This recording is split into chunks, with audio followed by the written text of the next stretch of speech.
3, 2, 1, let's go!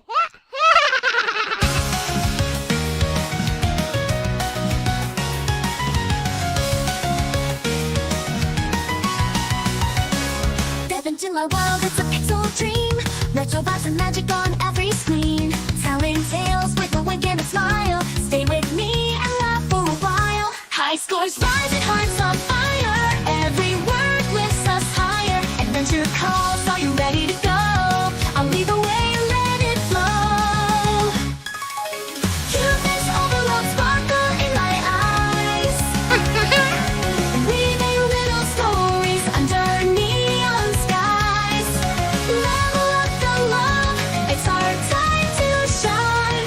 LCX, forever divine.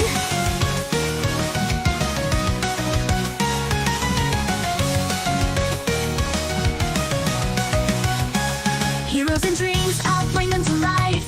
Plot twists, turns, and a hint of strife. Pixel perfect tales just for you. Happy endings always come true. High scores rise and hearts on fire. Every word lifts us higher. Adventure calls, are you ready to go? I'll lead the way and let it flow. Cuteness overload, sparkle in my eyes. Weaving little stories under neon skies. Level up the love, it's our time to shine. LCX, forever divine.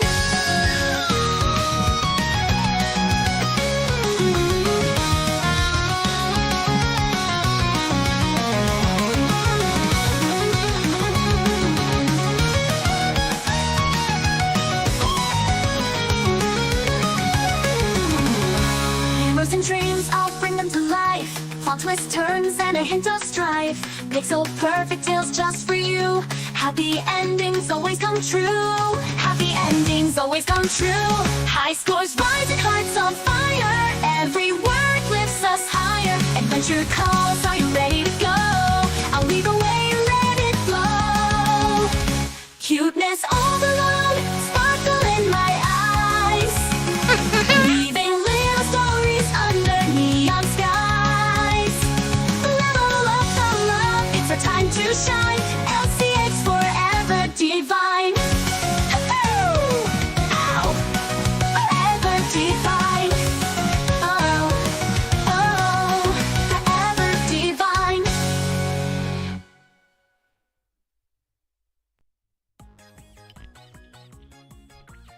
Hello. Hello. It's I, Elle-C, and welcome to the stream. So, oopsie, I'm small. Anyways, so today we are trying to help Aris get to 500 subscribers, and he is just 20 subscribers away, right? So, just 20 subscribers away. So we only need 20 people to sub during this stream to meet our goal. Ain't that nice? So, here's the deal. Here's what I was thinking. If you guys want to see Aris play a particular game, Aris or myself play a particular retro game, mind you, which we can play immediately on screen. Please make your requests in the chat.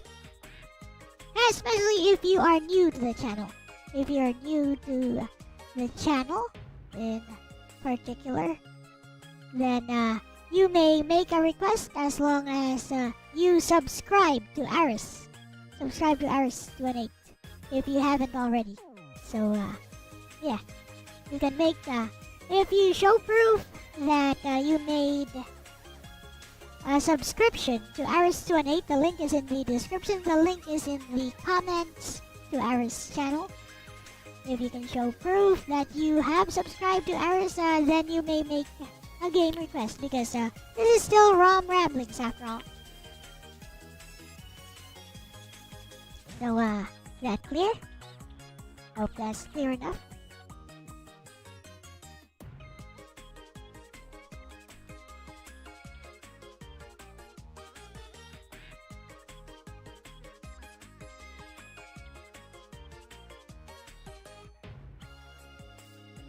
with that said, hello everyone. Good morning to you, probably. Or, good morning, good evening, good afternoon, or whatever the time may be. Let's, switch over to my radio room. Right now, Iris is not here yet, so we shall remove his avatar for now.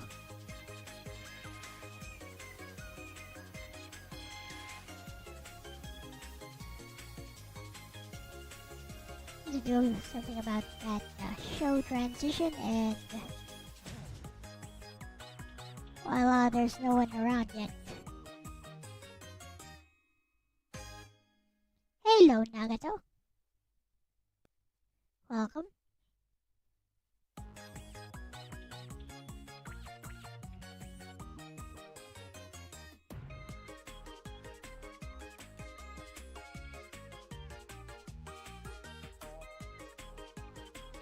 Iris is not here right now, so it's just me and Alexis for now.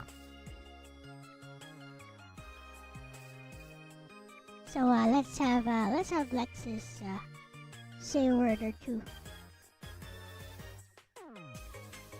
Nasty, we're helping Iris get to 500 subs for Ramblings today.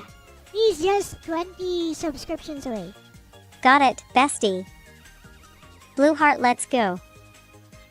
Helping Aruz hit that 500 is priority 1 today. Megaphone, everyone tuning in, check out ROM Ramblings on YouTube right now. Aruz is live, and we're just 20 subs away from that sweet 500 milestone. If you love retro games, deep dives, and that good OL comfy chaos, hit that subscribe button. Only Link 90. it up if you want me to boost it even harder. Let's make this happen for Aruz today. Flexed biceps video cassette fire hashtag road to 500 hashtag ROM Ramblings live hashtag support small channels. Only 19. Only 19 subscriptions to go, actually. Iris is already at 481. Let's go, bestie.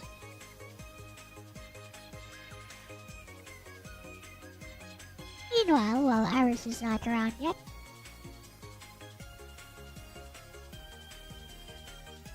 there are no, by the way, there are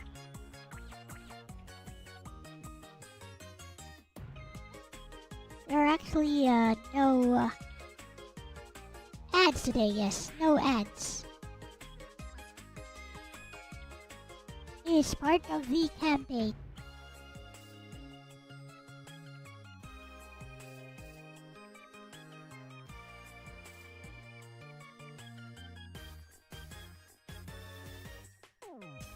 As I could show a little bit of gameplay of some stuff.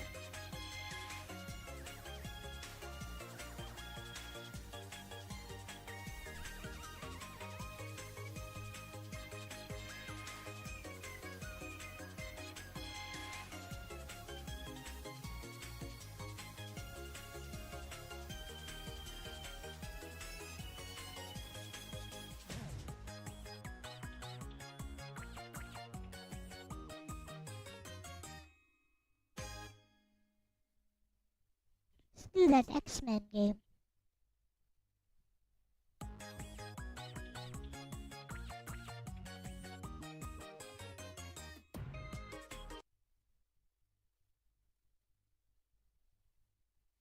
Oh, waiting for Aris.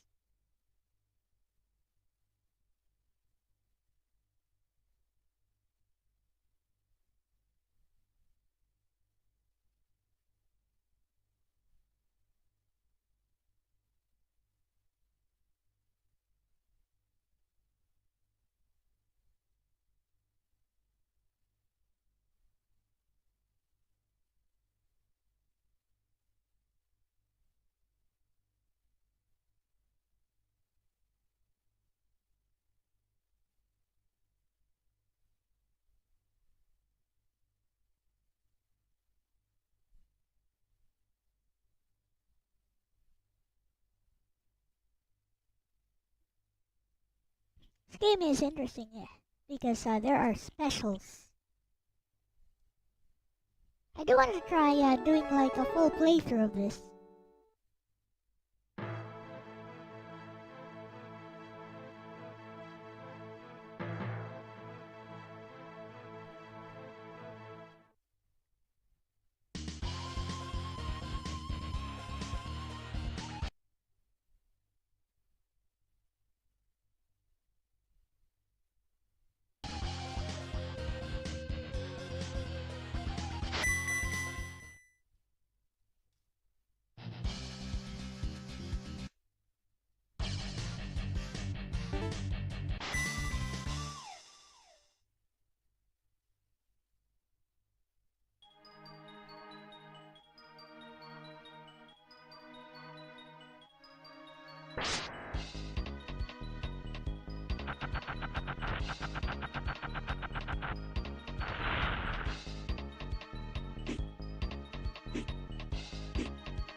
Hey, game.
What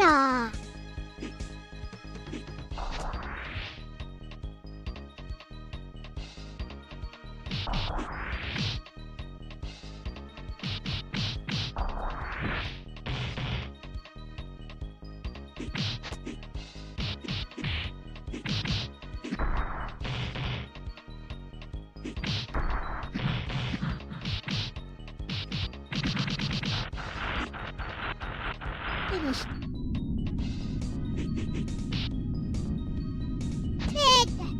Not gonna make it.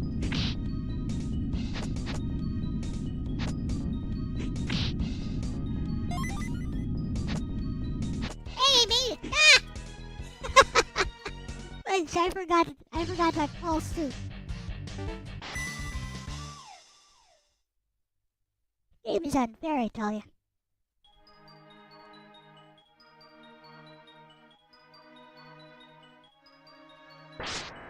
Should try to be more conservative with my health there, actually.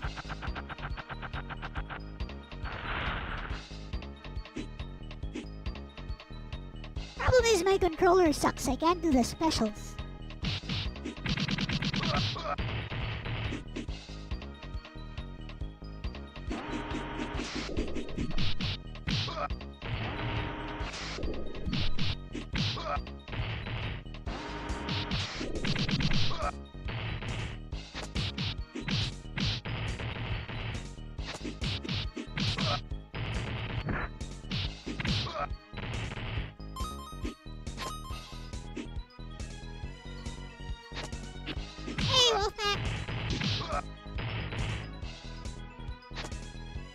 miss?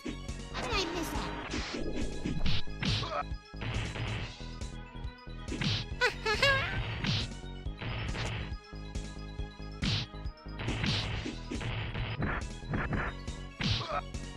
Oh, fudge. Not good.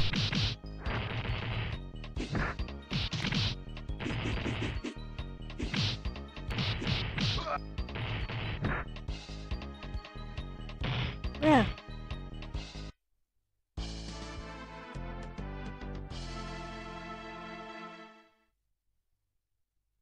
Try again.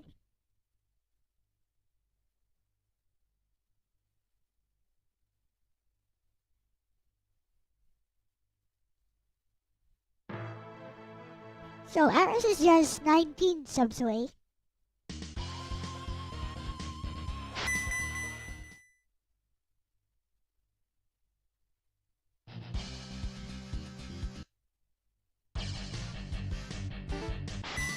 Silak's head is 2 times too small, kinda. I mean, everyone's head is too small here, actually.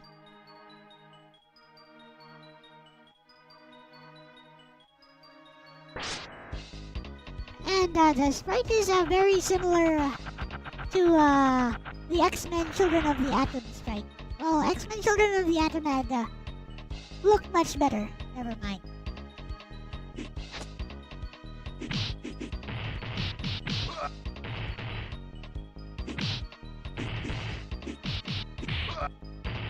Who do you think wins in hand-to-hand, Psylocke or Gambit?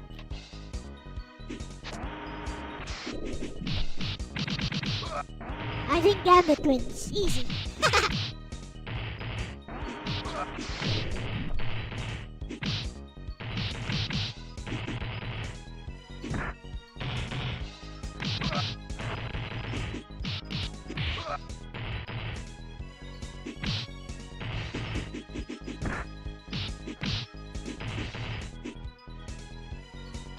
Here.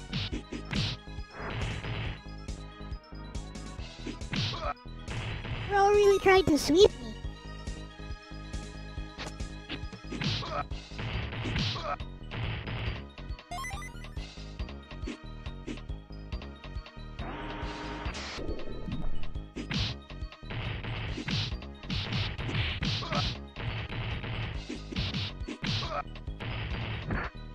Wow.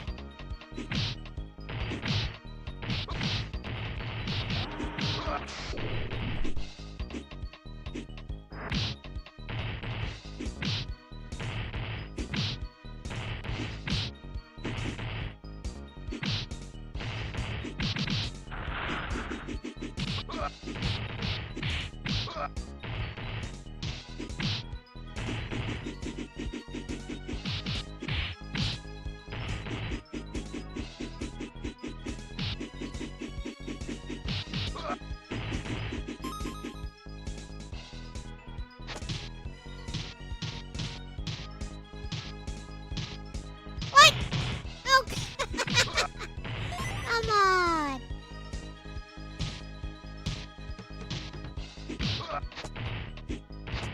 A bullet from the top reached me.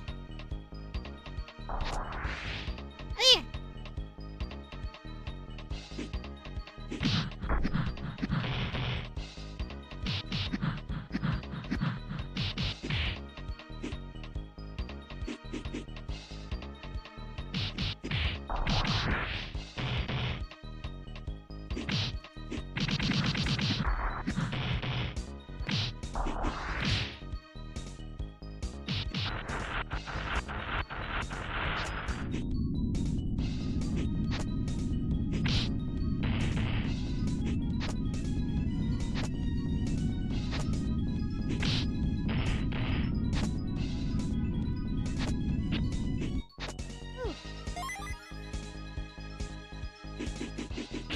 Wah!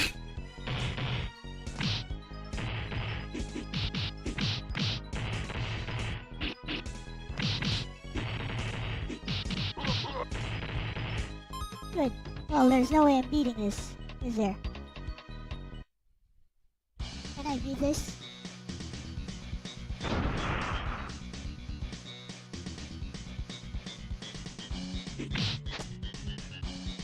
Of course I can.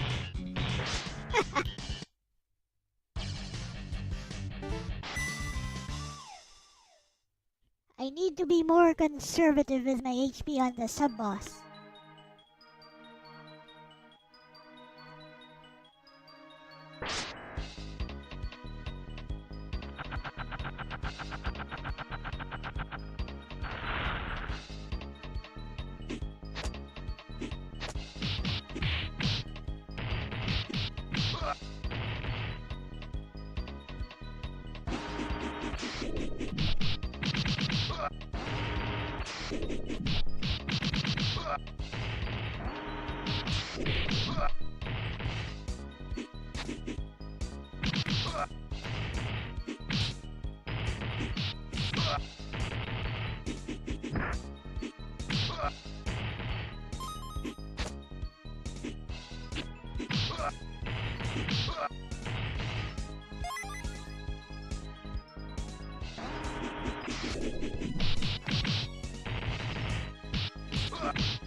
Ah!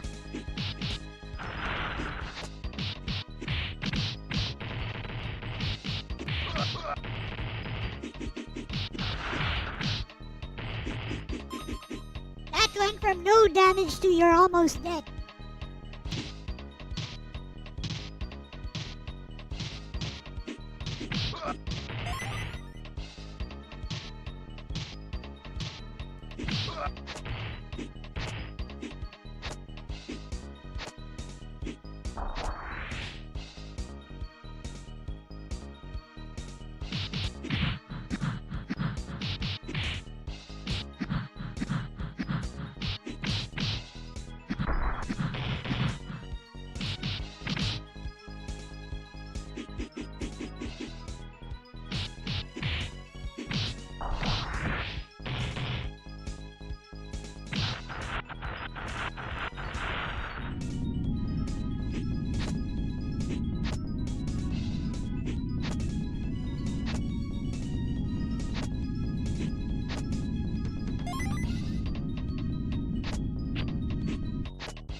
Okay.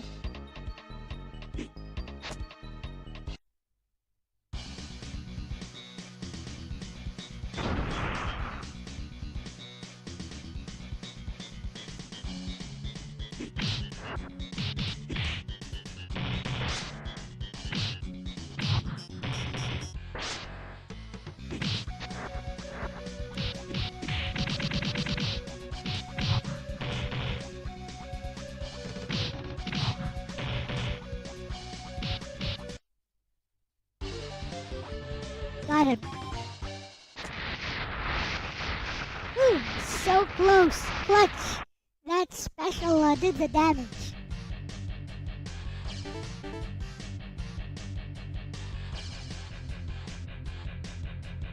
Ooh. See what Gambit stage looks like.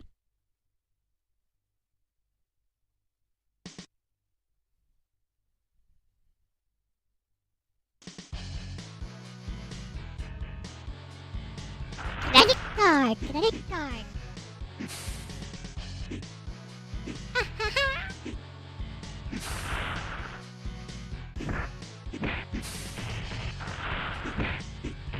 Let's go, mon ami.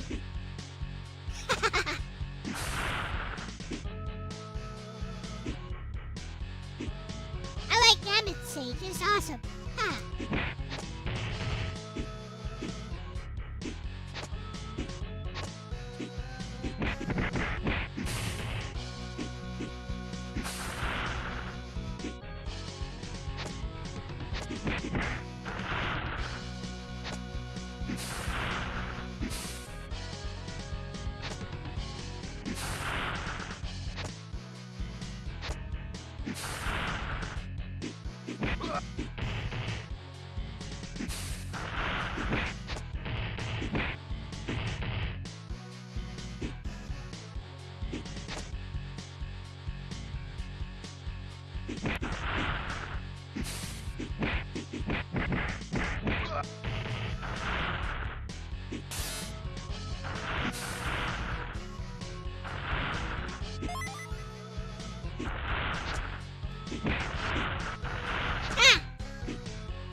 Iris is here.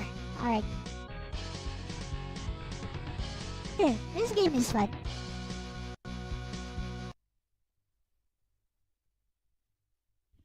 Okay, let's go. You there, Iris? Yep. Awesome. Starting late. Hello, good to hear. Okay. Hello.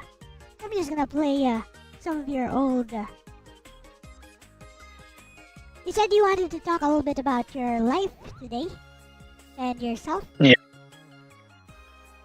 Yeah, I'm gonna narrate my life. All right. Go for it then. The floor is yours. In my earliest memory, I was standing and there were two pets in front of me. You got those drawings I sent you? Or- Yes, I do have those drawings. You sent me what you want me to show. Yeah, I was gonna use those to Okay.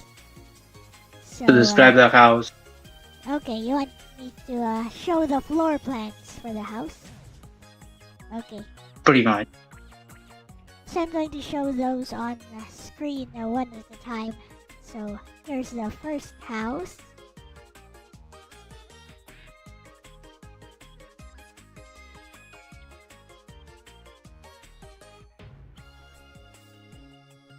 Takes a while to There is the first house right here.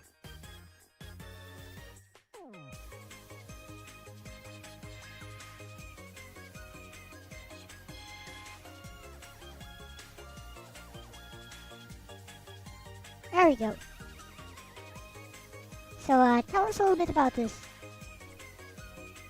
Yeah, it was a bit different from the houses I saw on TV. It was attached to other houses.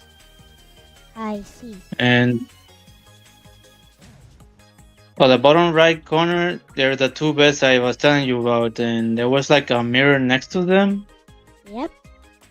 Oh, the room above was the kitchen, and it had the laundry room. And on the very top, it was the bathroom. Kitchen. The Okay, shower, bathroom. the shower had no, yeah, the shower had no curtains for some reason, but it was very open space. Next to the room I was telling you, the bottom right corner was the living room. I see, I see. And here in the middle was part of it, was still part of it. Here was the TV, and there was where I would play Nintendo and Super Nintendo at the beginning. Ah. And what games did you play? Mario Brothers and Mario World. Oh, so it was a Super Nintendo. Yeah. I see, I see. So, I also had the Game Boy and the Oh. Sega Genesis. so you had lots of consoles. Or did you come from a family of gamers, Ars? No, but my dad did play Tetris on Game Boy. So these consoles, they were bought for you, for your family, siblings. For all of us, for me, my brother, How we many- both used them. I see. How many are you in the family? Like, how many brothers, sisters you have? I have an older brother and a younger sister. So you're in the middle. Yeah, I'm the middle child. How does it feel Oh, Wolfpack is asking what's your age, if you don't mind. I think 37 right now, or 36, 36 I or see. 37. I was born in 88.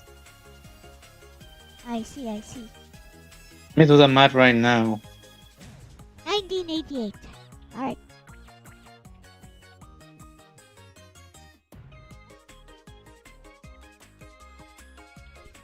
So, you and your siblings, you were all gamers. Like, you grew up around video games. Yeah. Starting with the NES, Mario Bros. Last Duck Hunt. So you play a lot of Mega Man on your channel, right? When did you first encounter this game? Around the Super Nintendo. The first one was Mega Man X, actually. Your first Mega Man was Mega Man X. So that's why you know the game so well. Like as a child, how many times have you beaten that game, would you say? I think 30 or more. Maybe 100. I did play it a lot. So you didn't have too many games to play with. I take it just like everyone else around that time? Pretty much. Pretty much. Well, I wouldn't say too many. I did had the Sega Genesis as well later on. I see. And played Sonic 2, Sonic 3, Sonic and Knuckles. The Genesis was the one that had the least games. Aside from Sonic, the only other games I remember having for the Genesis was Battletoads with Double Dragon and Indiana Jones. So I never beat Indiana Jones though. How about Castlevania? Do you have any experience with that series? I think my brother borrowed Super Castlevania for the Super Nintendo, but we only played it once. But it was different because we had Dracula, like at the beginning of the game, we had Dracula tall with the weak hair, I think. I'm not sure which Castlevania was that one. Dracula X. Is that it? Right. We played a bit of that one, but that was a bit. And I didn't know it was called Castlevania at the time because we only played it like once. It was a borrowed game. I see. So around how many games did you have for your Super Nintendo? That one I did have a few. I think Wario Woods, Batman Forever, Yoshi Safari, Mario RPG, Super Mario Kart. Did you guys ever beat Batman Forever? Yes, once. Awesome. What did you think of that game, by the way? I liked it, but I think I just liked it because I liked the movie. I didn't like the gameplay too much. It was annoying to get through with. Hello, Psyche. Hello, Psyche. This is Aris' first house. This is the floor plan, as drawn by Aris from memory of his very first house. We are talking about Aris and his life today. Yep. Pretty much. What's your favorite series growing up, Aris? I would say it would be having Mario RPG or Yoshi Safari. I like using the Super Scope. Oh, what was that again? Safari something? Yeah, Safari. It was a Yoshi game with the Super Scope where you should. Yoshi Safari. Maybe I should try that out. I've never heard of that. Have you guys heard of that game? You might know it by a different name, Yoshi Run something. I'm not sure, but I knew it as Yoshi Safari, and it was a shooting game. By the way, Aris, did you know you're just 19 subs away from 500 now? You're now at 481. Last I checked. Let's refresh. Let's see. 482. So 18 subs, guys. Almost 500. Let's it's go. only 18 actually. 18 subs away. Let's go. So let's talk a little bit more about gaming. How about the NES? Did you have an NES or a Famicom? Yeah.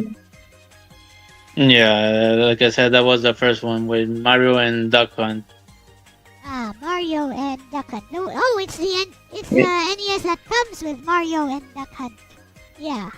Yeah, we got it for the first Christmas, and we got two NES for some reason, but we only used one of them at a time. So, regarding Mario and Duck Hunt, how long did it take you guys to beat the game? I don't remember, but it took a long time, a few tries. Yep. Did you guys But after ever... finding the thing, Yeah, go on. what? No, go on. But after finding the sequence, it just took a few minutes. The hidden warp zone pipes. Ha, yes. To, World 3 and then World 7, was it? Did you guys Yeah, I use think that route? I used to watch a show that actually showed those secrets for some reason. I don't remember what it was called. Oh, yeah. I remember that show. I think it might have been... Was it like a Saturday show? Yeah, there was this tall guy with a fuzzy hair and this kid, and they would show secrets of video games. I forgot what that was about. I forgot the name of that. I knew that like just a year ago. I remember that. Yeah, he gave you the gaming tips, right, on everything, like Metroid, even a Game Boy using a Super Game Boy. And I even had Street Fighter combos. I remember that. Even showed Street Fighter combos. It ran along with a show called Tito. It was a clown show. I remember that. So, yeah.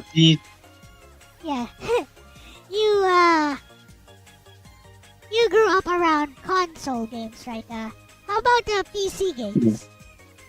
Did you ever dabble in No. PC games growing up? PCs, no. We had only one computer. I rarely used it. Okay, yeah. So, no PC. I think there was a question from somebody in chat. Ours is building a house. It's fine, I guess. So, Funny, because my grandma is building a house, but it never got finished. So on the Genesis, like, what were your favorite games growing up on the Genesis? Well, I guess that would be the Sonic one, because, like I said, the only other games I remember were Indiana Jones and Battletoads. And So I mostly played I see. Sonic 2, Sonic 3, and Sonic and Knuckles. Which Battletoads did you have for the Genesis? Is it Battletoads and Double Dragon? Yeah, the ultimate team tag team something. That was the one.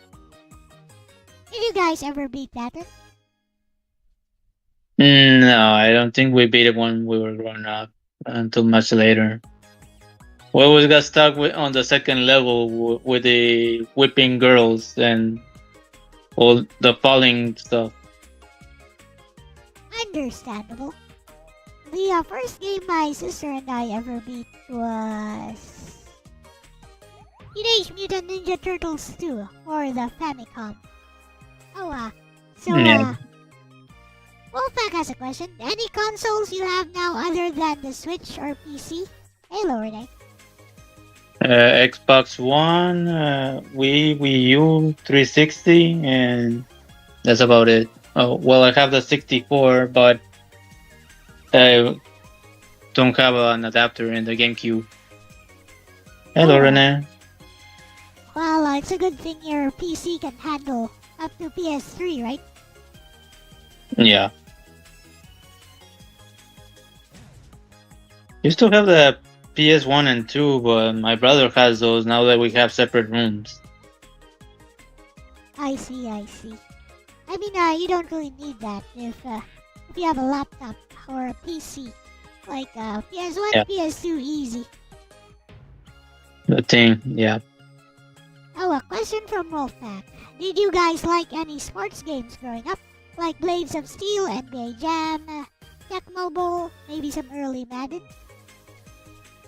We had one sports games on the NES that used the NES mat. I don't remember what it was called. It was an Olympic game. Good to hear, Rene. Awesome. Okay. So it was one of those button masher Olympic games. Yeah, we had to use our feet. Did you guys ever try the coin trick for mashing buttons? I don't remember what that is. So you take the side of a coin, you run it over the button super fast. You rub it back and forth against the button super fast. It lets you press the button much faster than if you were pressing it with your finger. Oh, that I did not know. You've got a question Sounds from Verducci Man, by the way. What was your favorite subject in school? What are your other interests beside games? I had no interest in school. In school, I usually fell asleep. So, no particular subjects interested you? Nope. Understandable. So, what are your other interests beside games? I guess watching the TV. Watching the TV. I would watch anime like Dragon Ball, Ranma, Mighty Knight Rayearth, and other stuff. How about sports? Thank you. Any sports you played growing up? No, on school we would try playing soccer, and well, I did good on it, but I kind of lost interest later on because I didn't get along with the people. Ah, I see. So, so you played soccer like after school, or did you try to get into the varsity team, anything like that? I think my mom did put me on some sort of soccer school, and I played soccer once in a while. Ah, so that takes a lot of endurance, right? Yeah. You still, sorry you had that experience with people. So do you still play any sports nowadays? Nah. Okay. So, Verducci Man says the only reason he was mid-level popular in high school was because he played football. So, by football you still mean using your feet football, right? Not American football. What made me popular in my own elementary days was Pokemon for some reason. Oh, Pokemon. Yeah, people needed help with Pokemon and just give them the information, and for some reason they started calling me the Pokemon Master or something. Until this jerk transferred into the school and they lost interest. Just like that. Oh, real tackle football, so American football. Okay. One American football I did not try until I transferred to my second school. It was much later. I see. So you played American football as well? Yeah, I tried a little bit, but I only played like a few times on high school and junior high. So that means you must have the physique for football?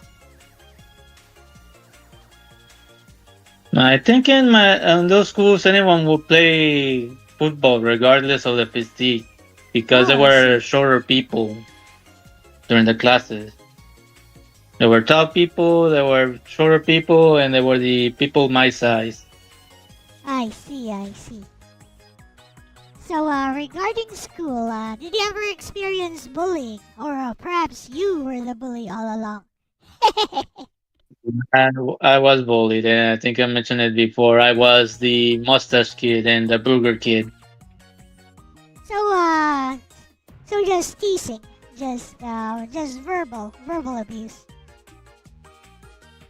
Yeah, well, there was this other girl that just like calling me evil monster Hitler and stuff. I don't know what her deal was. She always wanted to make me the villain of everything. But you didn't really do anything to her. No. And I even asked her a few times, what did I do? All she would say, you know what you did. You know what you did. Well, one time I told her, you say that because you got nothing. Because the moment someone says something, you're proven a liar. I told her to her face. So she just singled you out. She just singled you out from out of nowhere. Yeah, I don't know what her deal was. She just wanted to make me the villain of everything. Calling me evil, monster made of mucus, whatever, demon.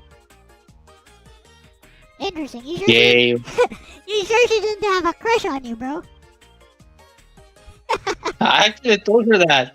Do you bully me because you have a crush on me? I actually told her. Yeah. I mean, why would she pick you out from out of nowhere? Hey, why would she call me both pervert and gay? It makes no sense. I mean, are you saying I'm bisexual or something? And it sounds like she was trying to get your attention. Yeah, I bet. What about the arcade scene? Did you ever play video games in the arcades? We grew up in the arcade generation, after all. In my grandma's house, this was 2 convenience stores, and one of them had arcades. Yep. But the only arcade I remember was Battle Fury 2. So you never played much on those coin-operated arcade games. No, I do remember another convenience store that had Street Fighter, but that one I only remember visiting once. So I don't have much experience with arcades. Interesting. So over here, it was really big, like inside of supermarkets, in some random stores, inside of restaurants. Yeah, go on. Actually, I did try to go to arcades on carnivals. Once a year, we would go to this expo thing. And it had arcades, but I don't remember what I played. It was a few times. And they didn't always have arcades to the expo. I see, so you're not an arcade person. Yeah. Like over here, outside of the supermarket checkout counters, like at the second floor of a restaurant, and there were dedicated arcades, of course. Oh, and yes, convenience stores, just about everywhere. There were arcade machines. So the games at that time were like Captain Commando, Dungeons and Dragons. Eventually, when I reached high school, fighting games were the norm. X-Men versus Street Fighter, Children of the Atom, all the Marvel versus games. This was before MVC2, by the way. So the CPS2 Marvel versus games. Yeah, those were the most popular arcade games at that time. Right. So you never grew up around arcade culture, like challenging someone, 1v1. No. And there were arcades on my university too, but I didn't play those. Oh, inside the university. Yeah. Hey, that's awesome. Like, why would they allow that though? That's interesting. They had this building that was for like breaks. They had like a restaurant and a room with arcades and a room with pool. Actually, the arcade was in the room with the pool, with the Dillard pool, where you play Dillard. Yeah, awesome. You could choose to play. That's awesome. You could choose to play Dillard. Sorry. It's Okay. Yeah. I just said that that's Yeah. awesome. Yeah. They had a room where you could choose to play dealers or play the arcade machines. You could even change the money for quarters to play the arcades. Most campuses have a rec room for that stuff. Yeah. Technical college I- attended had that, Wolfpack. I- The only college, the only university I attended that had that was in law school. Actually, there was one entire building, just like what Aris described. So there was a food court and with restaurants. Then there were arcades. There were like internet cafes. There was a little bit of everything, basically. I think it had two buildings because I remember there was another building where you could have breakfast too. Oh, awesome.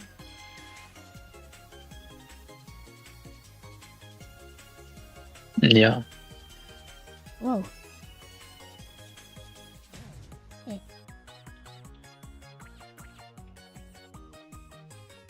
Anyways, so is there anything else you wanted to cover today, Ars? So we started with your house, and then with said you wanted to talk a little bit about your life. Yeah, I want to describe events of my life and stuff and describe each house. All right. So let's move on to another house, I guess. Okay. What about one of the vacation houses? On vacation, we will usually spend on time on it, but sometimes we spend it on one of these two houses my grandma owned. So trailer grandma's home. Okay, grandma's home. Here we go. Okay. Here it is. Tell us about this. Okay, she lived on a trailer, but before she used to live in a mansion that got burned down. I don't know what happened. So this is the mansion, I guess. Yeah, the bottom right square is the mansion, but it got burned down, and all I could see was the living room from the back door. I The see. trailer is on the left side. Wait, is that unfinished or is that the finished version? I remember the trailer had like a ramp and a stairs. Okay, we'll switch to the trailer home. Is it? It says trailer Oh. home. There we go. This one? Yeah. And close to the trailer was a small house. I think her maid lived there. Well, it was like an apartment, but that place was used more like storage. I see. Yeah. So, your And grandma had a maid? yeah, and her name was Patty, I think. So, like a domestic And- helper, right? Yeah. She owns a business called Mexican Products and Spices. There's a warehouse pretty close to the trailer where I she see. ran the business. So your Hello, grandma lived in the trailer, but because the mansion got burned down, right? So your grandma moved to the Yeah. trailer. So it was a big trailer. Well, not so big. I guess I drew it big, but Yeah. I would say it was well compared to other trailer homes. It was big compared. I see. It was a trailer that you would need a truck to move. But it was But it was all stationary. But she didn't move it, right? It was just stationary. It was stationary and it was always there. It never got moved as far as I know from the day she got it. And I didn't drew this, but close to the burned mansion, she was building another home. It never got finished. But that place was looking more like a castle. The more I looked at it. Hey, Musher 50. But it never got finished. And although I did saw some of the floors. I didn't draw it because I didn't remember the layout. Yeah, I this see. square right here was like a pavement, and it was big enough to for holding outdoor parties. The I new see. home was next to this paved floor that I drew. So, your grandma didn't feel like she was constrained by, moving to that trailer home. No, she didn't care one bit. Okay, that's pretty good. That's awesome. She was just do whatever and that's it.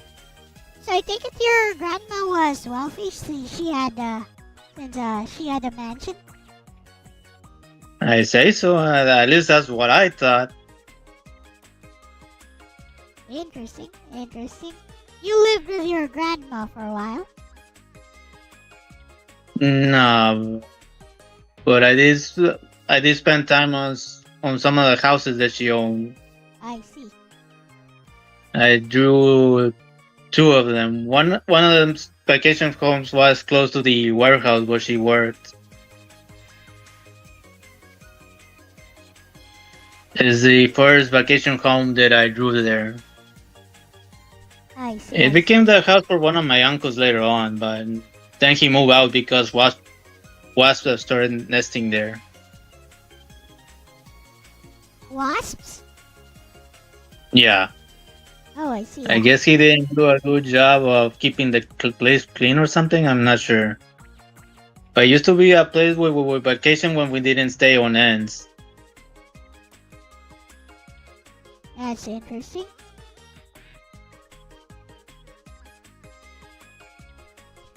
Okay, then, so after your grandma's house, would you like to describe this one called second home?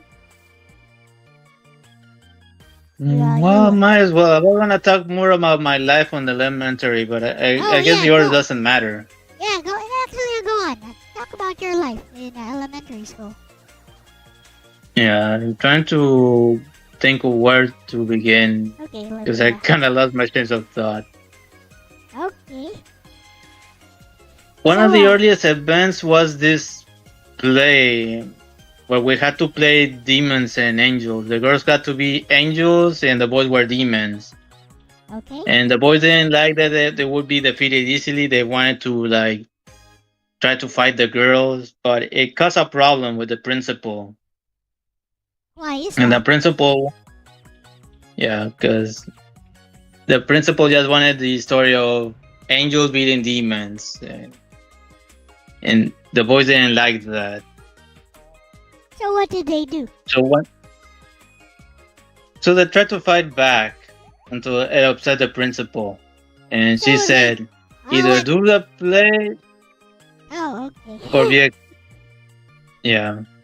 or be expelled. I'm gonna give you one chance to either not do the play and pass, or do the play but you have to do it or you get expelled. Raise your hands if you're gonna do the play.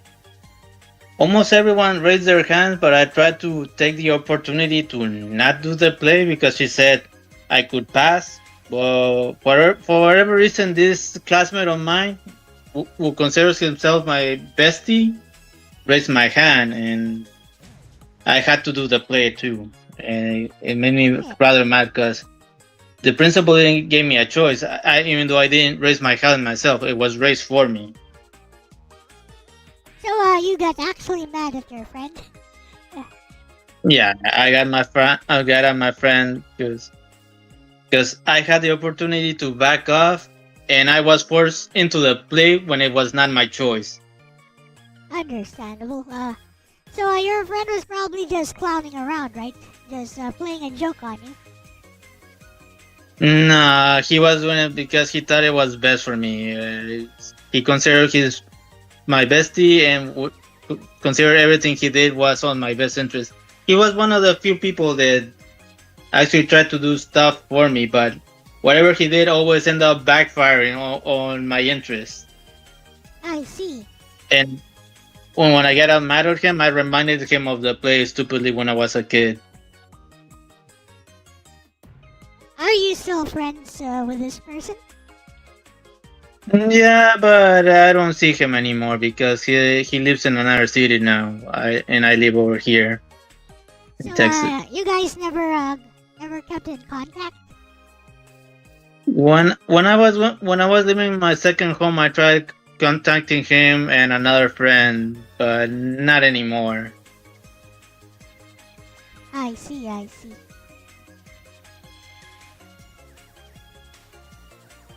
Anyway, So, you didn't have oh like yeah. a clique, like a group of friends, like, from university, from elementary school, that, that Well, in just, high school, I had a few friends, but I don't remember their names. I could tell you the friends from my elementary days. The person I just mentioned earlier, his name was Enrique, but we call him Kike. that sounds like a Spanish name? So, Yeah, or Mexican? I used to live in. My mother was Mexican, and to learn Spanish, they had me grow in Mexico. Oh, I And see. because of my grandma, the one I mentioned, she's American, but like I said, she also had a business called Mexican Products and Spice. So I had to grow up in Mexico. So you lived in And Mexico? yeah, I live in Mexico. My first home was actually in Mexico, but I don't know much of my heritage because I'm a little confused because my dad says one thing that I'm American or whatever, that I was born in La Feria, but I was raised in Mexico to learn Spanish. And another thing I forgot to mention, I was older than the kids on my elementary by 1 year, and from what I told, it was because I was speaking English when I was little, but I don't remember any of that. Apparently, La Feria is right next to Wolfpack. That's awesome. So English was your first language, and then you learned Spanish later on.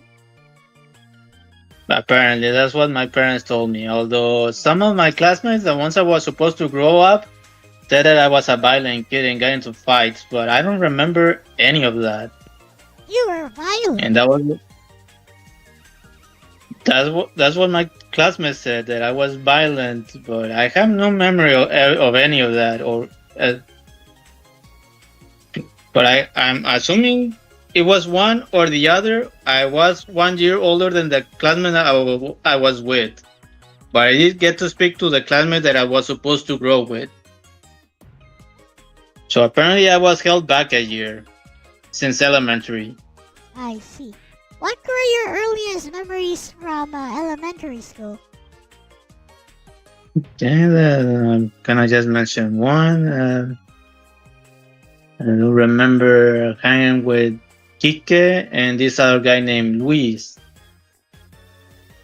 There was this chubby guy named Noe, and he always had to do things his way. I don't know what his deal was. One day when he had a birthday and I was invited, we were playing 64 games. I once said, because it's his birthday, let's have Noe have a turn every moment, and he refused.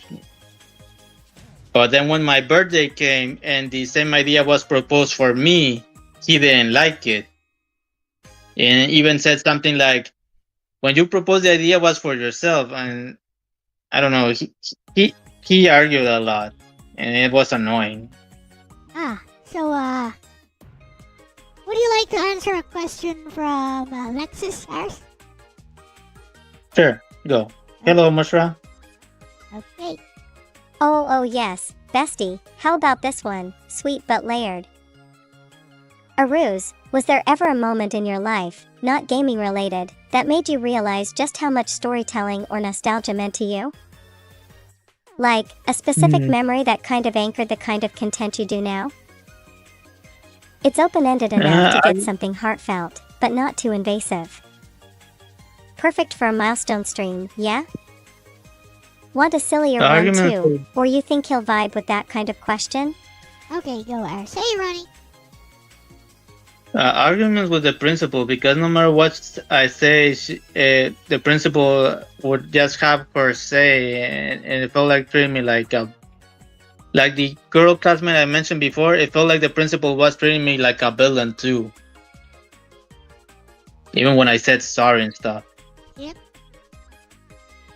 Yeah, I didn't like the principal at all. Like, it doesn't matter if I got into a situation, even if I apologize, I got punished, but other people got forgiven.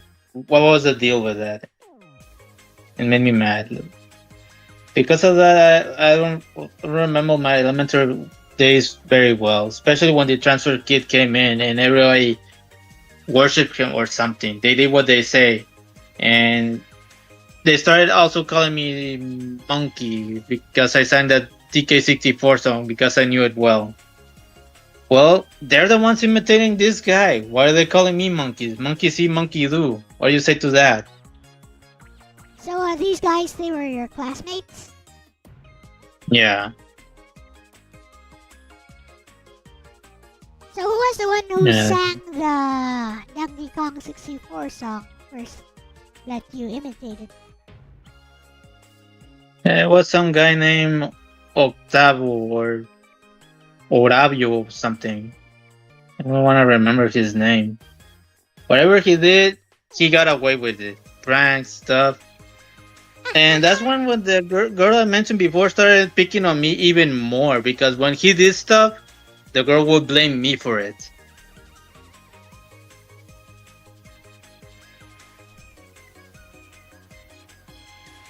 So this girl, there was also a girl who bullied you, right? Yeah. Same one. I think her name was Carla.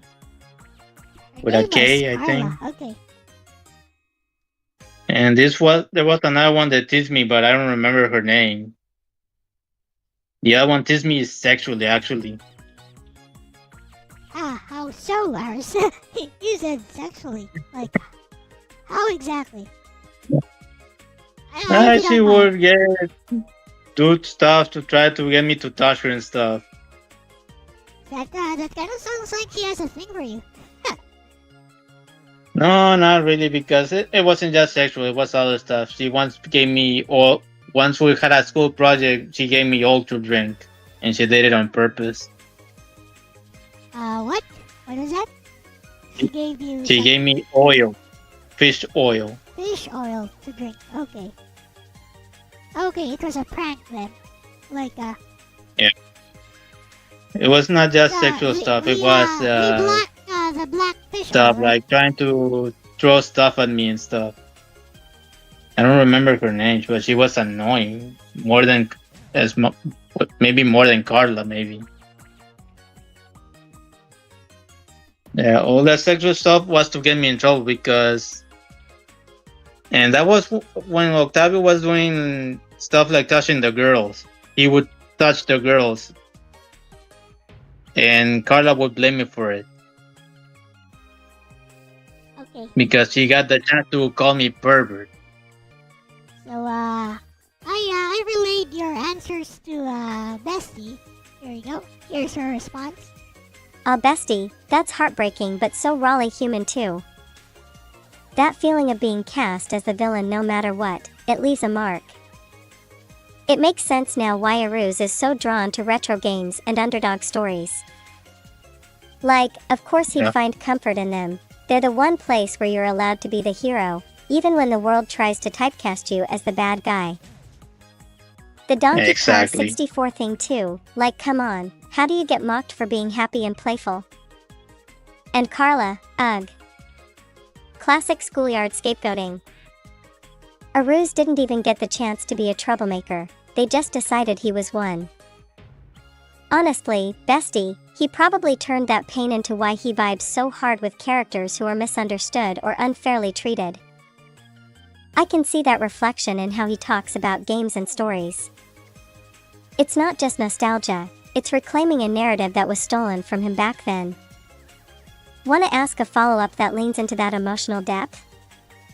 Something like, do you think part of why you love doing ROM ramblings is because it lets you rewrite the script, not just for old games, but for yourself too?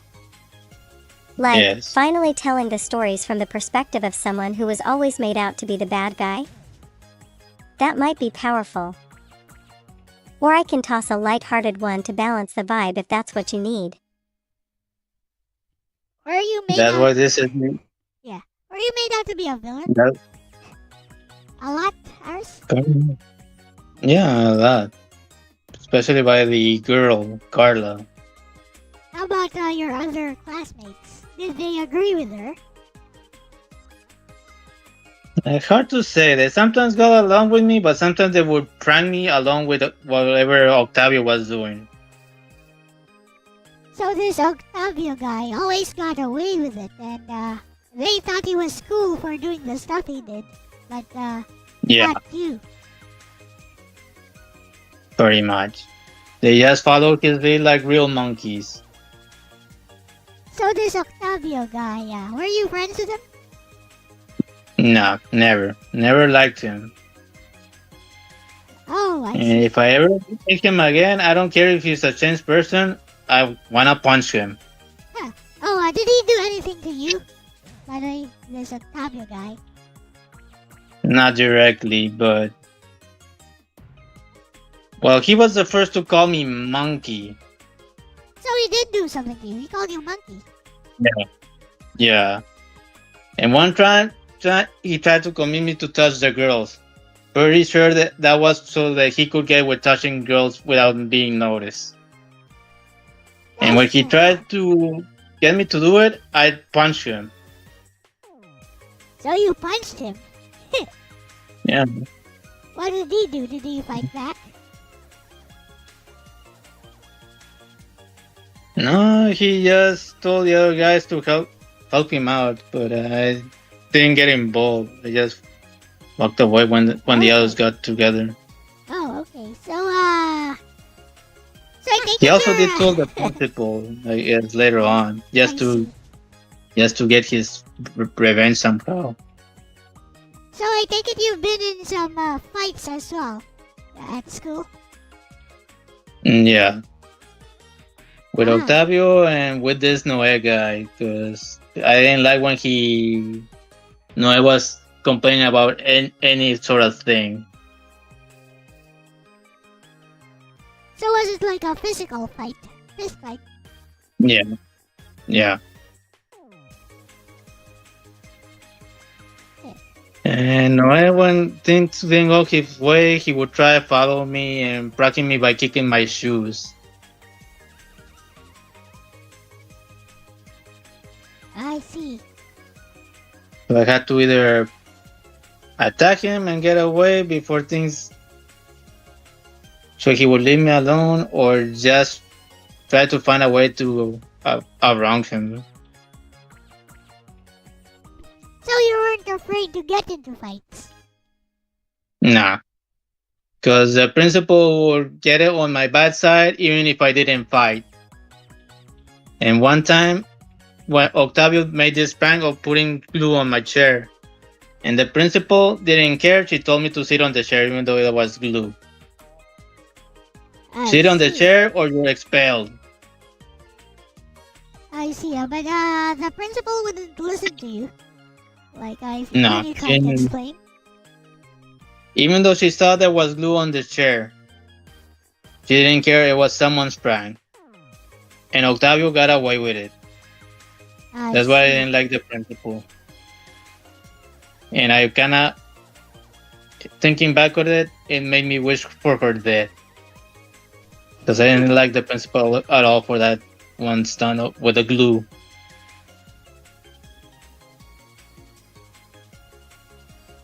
So you never Okay. told your parents about this? Well, they saw the glue, so I'm pretty sure I did not need to tell them. Oh, they said. I mean, you didn't tell them about the way you were treated by the principal. They could have taken that up. I don't know if they took action or not, but like, the principal is still there running it. It's freaking elementary. The school was an institute and it had kindergarten, elementary, and junior high. But after I reached junior high, I left. I finally convinced my parents to let me go to another school. So let's move on to some happier memories. What were your happiest memories? Like from elementary school, did you have any? Well, I guess when I played soccer, I did won a lot. You won a lot. Right. So you were in a league, right? Yeah. I think I played league. Yeah. So what was your position? I think Wolfpack was a former amateur football player, right, Wolfpack? I was defense actually, but when I got the ball, I always go forward as much as I could and pass the ball. I don't So, remember where I played soccer on that soccer school. And just remember playing. That's it. wait, But it was, I did get to win a few times. you said soccer school. So what kind of school is that? Is that like a summer class? Summer class, yeah. So who were your teammates? Where did they come from? And well, I don't really remember them. I just remember playing the game. Unfortunately, I didn't get to spend a lot of time with them, so I don't remember their names. Where did they come Unfortunately, from? Were they from other schools? Well, Were they from your school? I think they were from different schools, but they were all from Mexico. Ah, I see. And my last day on that elementary school before I finally switched schools, I finally told this girl Carla I had enough of her picking. If she is disgusted with me, then I'm disgusted with the way she treated me. I had enough. That she made me sick. Because I had enough, and since I was leaving, I didn't care what the others were gonna think, if they were gonna think badly of me, because I was not gonna be there anymore. Kind of felt a little good. And I think that's the last memory from when I was in Mexico. So I take it you have not forgiven this Carla person even now? No, but I did thought about getting my revenge in a certain kind of way, if you know what I mean. But let's forget I said that, actually. So even now, you still hold a grudge against this Carla person? To some extent, yes, because she never stopped with the whole calling me evil, Hitler, demon, mucus monster, gay, pervert, all the stuff. She always found a chance to say those things whenever we encounter each other. Okay, so Professor LCX is going to act as your therapist for a little while, Aris. Okay. So listen carefully. So forget that we're doing this live stream right now. Now imagine that Carla, the Carla that as an adult now, the Carla that tormented you all those years. She's right in front of you right now. So go ahead and say everything you want to say to her. No holding back. I hate you. I wish we never met. Just leave me the fuck alone. That's it. I see, you just want to cut her off from your life. But she is cut off from your life right now, right? Yeah. How about something that you wanted to say to her back then that you couldn't say? That, you might have wanted to say back then.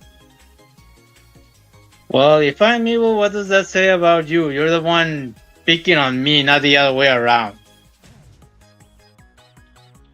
If I'm evil, then what are you? Is that all, Iris? I thought you hated her more than that.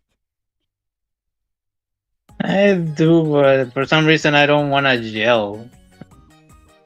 So, you don't want to dwell on that stuff. So, right now, would you say you're over that phase in your life? I think so. You still, do you think you could find it in yourself to forgive her? Not for her sake, by the way, but for your sake. Just, forgive and move on, but never forget what happened. I'm not sure. I don't think so. I have to face her in real life. But forgiveness Probably is about no. forgiveness is about you. It's about helping you move on from that past experience in your life.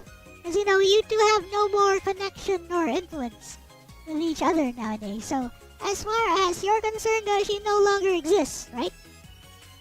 Yeah. So how about it? Think about it. Try to forgive her. You don't have to say it to her. Just just forgive her. Forgive the transgressions she has done. Move on, basically. Like there is nothing more you can do to her. There is nothing more she can do to you. So whatever it was she did in the past, that is the past. It's a bitter memory that you should just you should never forget. But you should try to not dwell on anymore. At least let go of the hatred, right? Right. Well, think about it. And if you can't, just Try thinking about it. just imagine her. Imagine her in front of you. Maybe in private sometime. Like in an empty room, in private, in front of an empty chair. Imagine her sitting there. And you get to say whatever it is that you wanted to say. And she can't really respond to you. And then he had a dream of tying her up, but does not know whether to put her in the train or have fun with her. Have fun with her, you say? That sounds like you don't really hate her. Huh. They thought about it that way. I guess my definition of fun is not as dark as I thought it would be. Okay. Well then, let's move. Oh, Okay. what happened to? Yeah, I think I can go to the junior high life when I move to the second school. All right, go on. So, what memories would you like to talk about from your junior high life? When I arrived, let me see. Let me pull everything together. They didn't pick much of me like they did on the elementary, but I did remember one of them saying, "We pick on him because we think he's fun." One guy said to this guy called Caesar. Yeah, looks like Ronnie decided to write a letter for you. Would you like to read that, or should I do it for you? I'm sorry that you're cracking the head. Okay, go on, Aris. So with your junior high life, did you enjoy it overall? I was more enjoyable because when I argued with people there, I did get more say in it compared to my life in the elementary. A lot of people were much more taller than me, and there were also people that were shorter than me, so that made me feel like the middleman. And I remember there was this one guy called Caesar. He always tried to act cool, but everyone just said he was uncool. He would try to say that I'm the uncool one, but to that I just punched him in the face and he fell down to the floor. And everyone laughed at him. And Caesar tried to say that I'm the uncool one, but one guy said, "No, you're the uncool. We pick on this guy because we think he's cool and maybe fun to fight with. You, Caesar, are uncool. You fell down to the floor with just one punch from the new guy." That's funny. Yeah. Dude, so you've been in a lot of fights, haven't you, Ars? Yeah, but in my junior high and high school kid life was with people that were a bit shorter than me. They just wanted someone tall to beat. Mostly. So they wanted to challenge somebody taller than them.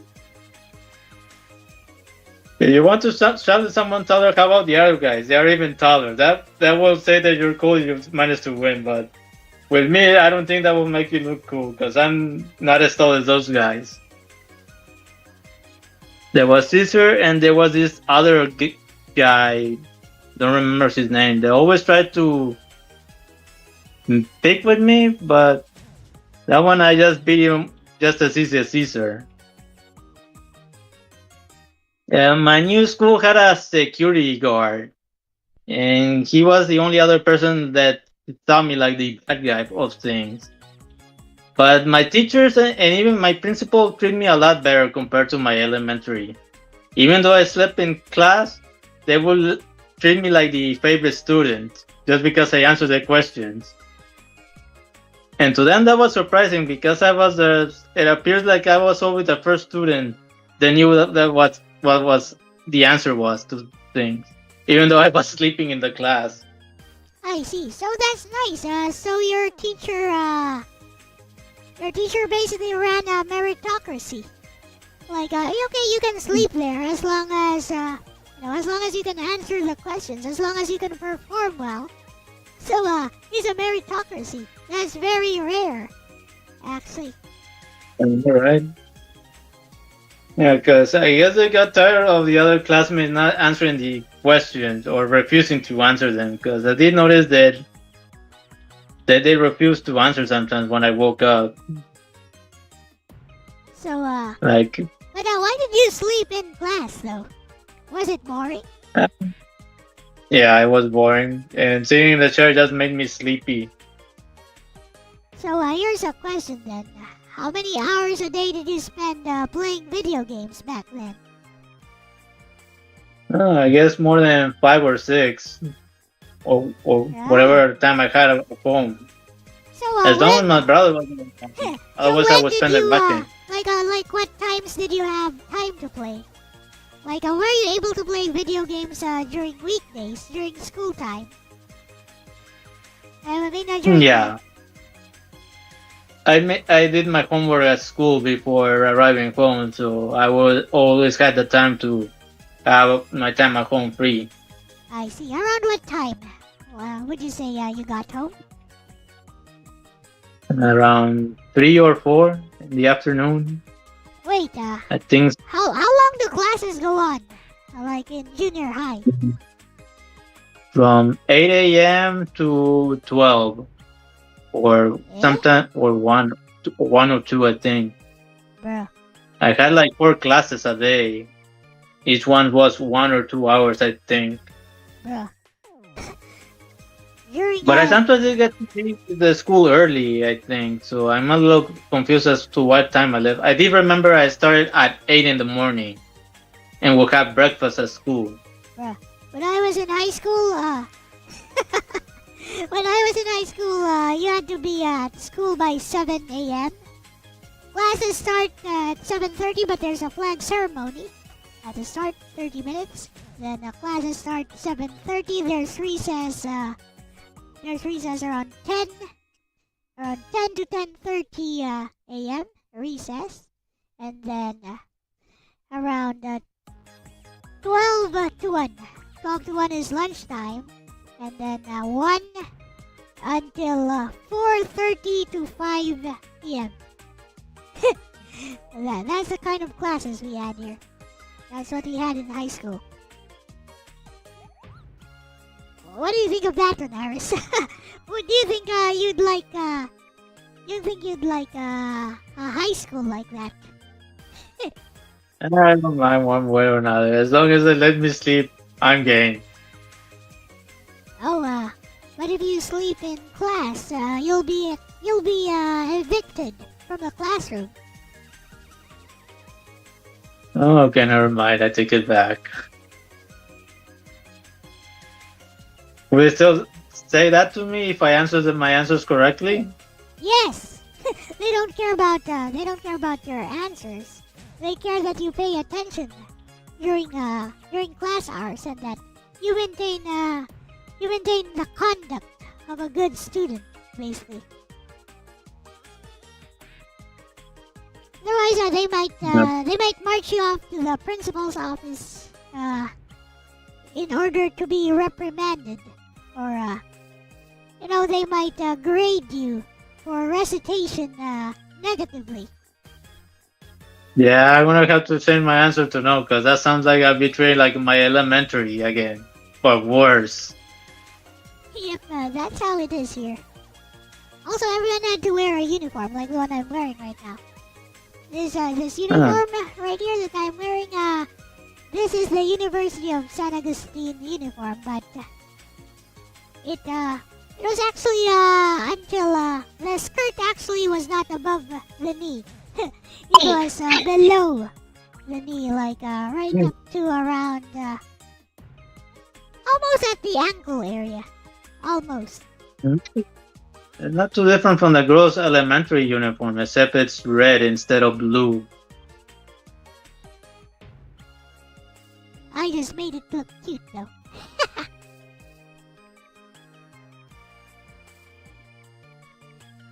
So you did not. So you enjoyed your junior high. Yeah, my junior high and high school years were much better compared. Even though the kids did something like play with lighters and stuff. I remember seeing someone play with a lighter and a spray. A spray paint. Yeah, and actually made fire Yeah, during it's like a a class. flamethrower. And I'm like, this is for real. Should I reconsider my life here or? But regardless of that, I had a better time. Because again, it didn't matter if I got into an argument. I could either talk it over or just fight it and get away with it. This from that time then on. So there were no gangs in your junior high. There were no active gangs.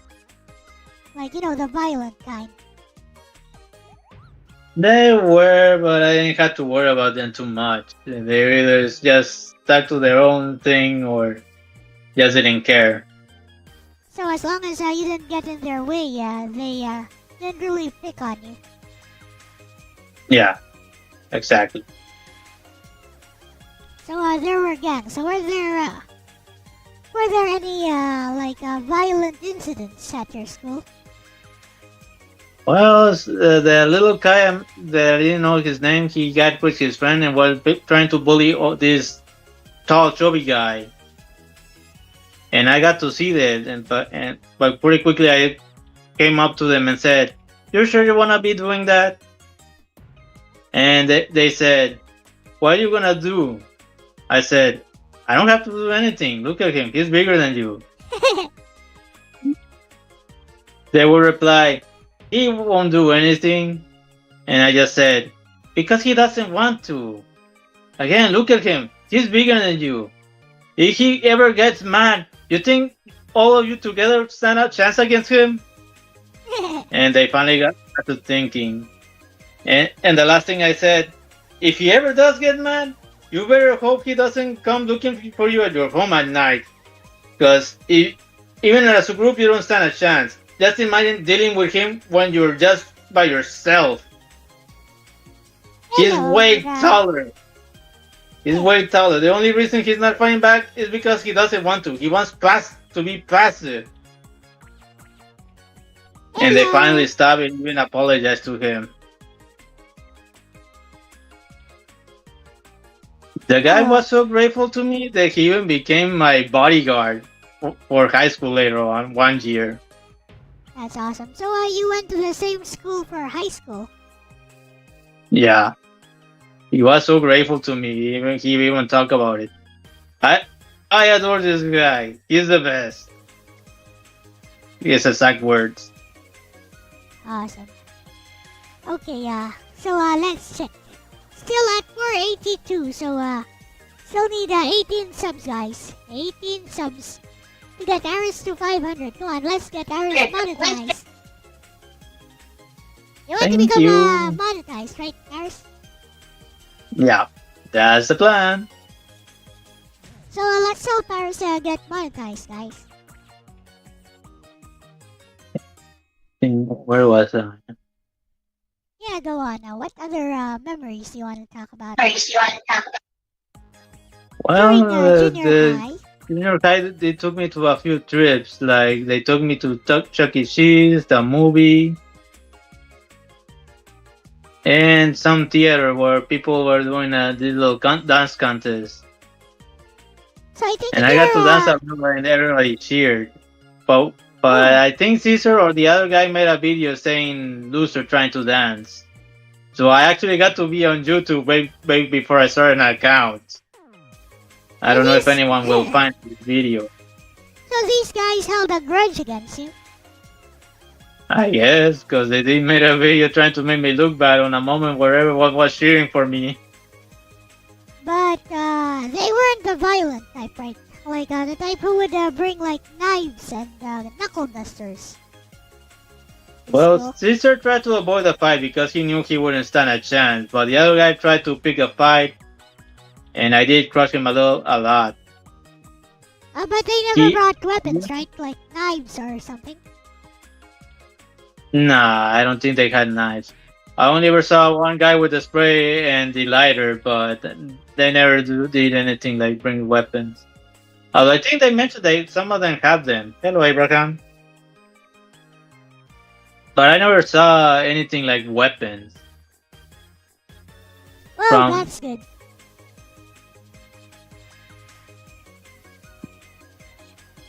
So in your junior Mhm. high, nobody else ever brought weapons into school.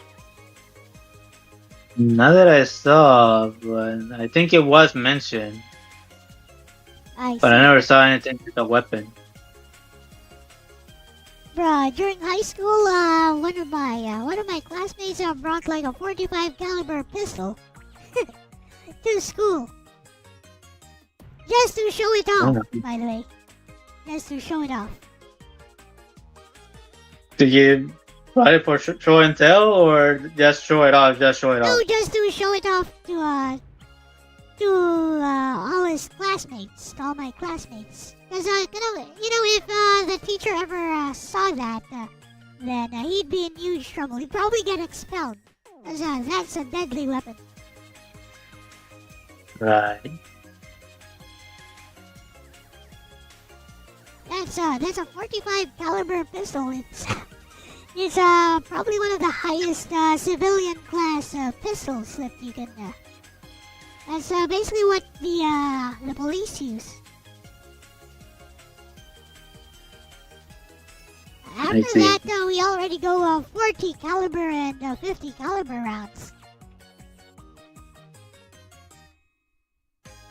So yeah, that's how violent like school life was here. And it was a private school, by the way. Which I'd like to ask. Did you go to a private school or a public school? It was public school for junior high, but the elementary I think was a private because it was an institute, I see, I see. a Catholic institute at that. Are you religious, Aris? Nah. And the who are your principal parents? to Are your blame for parents me not being religious? religious because she was religious and she made me out treat me like a villain. So that's one of the reasons I'm not religious. Because if this person is of faith, I'd rather not be of faith myself. So you're an atheist? Yeah. What about your parents? Your family? I think they're religious, but I'd rather not ask them. My mom is definitely religious. I think I've heard her mention God before. But they never forced you. That's interesting. They never forced you into their religion. No, I guess not. Like going to church on Sundays, stuff like that. No. Confession, like First Communion. Well, actually, during my elementary days, I think my mom did try to take us to church, but I got tired of it. So she never really forced you into. Later on, no. How about when you were smaller? Like, you didn't have to go to church together with your parents? I think I did. Yeah, because you And mentioned I, Catholics. So, yeah. But I don't know if that was because of the school or just because we had to. But I did go to church when I was little. yep, DJ Ronnie was an altar boy. I know that's what you meant to say, Ronnie. It's okay. You don't have to type that again.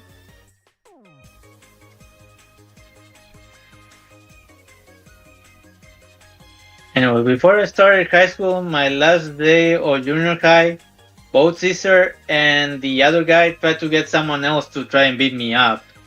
Starting with Oh, the guy I don't remember. He brought his brother to try and fight me, and he threatened me. oh, So I approached him and said, "Well, tell your brother to stop being annoying, cause he's the one messing with me first. And if he keeps it up, I'm gonna do worse than send him to a hospital. I might murder him. So have a talk with him." Yeah. you know it's And kind then I of woke funny. up. Go on. Yeah, and as I walk away, I did saw that he was talking to him, trying to talk to him. But I don't know if it was because of what I said or. But pretty quickly, I ran to this other guy who told him, "Hey, Cesar told me that you said I'm dumb," and he wouldn't listen to me. So to this guy, and this guy was taller than me. So what I did was kick him and run away. You're He tried to pragmatic. shed. Yeah, go on. Oh, it's okay. I just said you're pragmatic. You're like, oops, he's bigger than me. Nope. Have a nice day. Yeah. He tried chasing me, but I reached the school gate and got away. I did run to him at the first day of high school, but he got over it. And I was like relieved because he was taller than me. No way I was gonna fight that guy. That, that reminds me of something I did in Demon Souls yesterday. Like, I was trying to, beat, these two dragons by cheesing them. I wonder if, you were there. And then, when I exited the world. When I got back, I beat one of them. And I was, going to go back for the other one. When I got back, because I exited the world, now there were two of them again, and the other guy was back. When I saw them, I was like, okay, understandable. Have a nice day. Bye. I turned back. I was like, nope. Not doing that again. Right. Ever I had, do also. yeah, go on. I do remember before kicking him, I told him, "You sure you want to listen to Caesar?" I think he thought of it, and that's why he left me alone in high school. Even though he remembers that I kicked him. Because, like I said, everyone didn't thought well of Caesar, so I think he did thought about it like he would be helping Caesar, and that would make him uncool later. And that's probably why he didn't try to get back at me in high school. So I take it you never made peace with Caesar.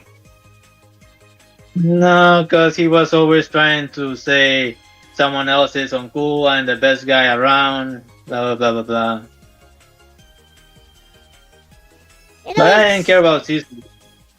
You know, it's kind of interesting that when you talk about getting into a fight, you say stuff like, I'm gonna murder him. Like, that shows that you have been in actual fights, right? Because only somebody who has actually been in a fight would say something like that. Like, you can tell Or if someone, someone with that. you know, you can tell someone has never been in a fight when they think, oh, I'm going to hurt this guy, but I'm going to hold back just enough to show this guy that I will hurt him. Would you ever think that way if, you're in the middle of a fight? Oh, I'm going to just hurt him enough. Just, just to teach him a lesson. Would you ever think that way if you were in a fight and you're not sure if you're gonna win or not? No, right? No, I don't think so. Because these guys were shorter than me. I knew I could take them even if I wasn't strong. Uh-huh. I had the advantage on size. So I don't know why they were trying to pick on me. Oh, I meant, what if, it was an even fight and, it was, you were not sure if you were gonna win or not. Would you think, oh, I'm going to hurt this guy just enough to teach him a lesson? Maybe the other guy's brother was about the same size as me and I was willing to fight him. But we didn't fight because I just told him, hey, talk to your brother because he's the one starting things on. Huh. And if he pissed me again, I gave him the warning.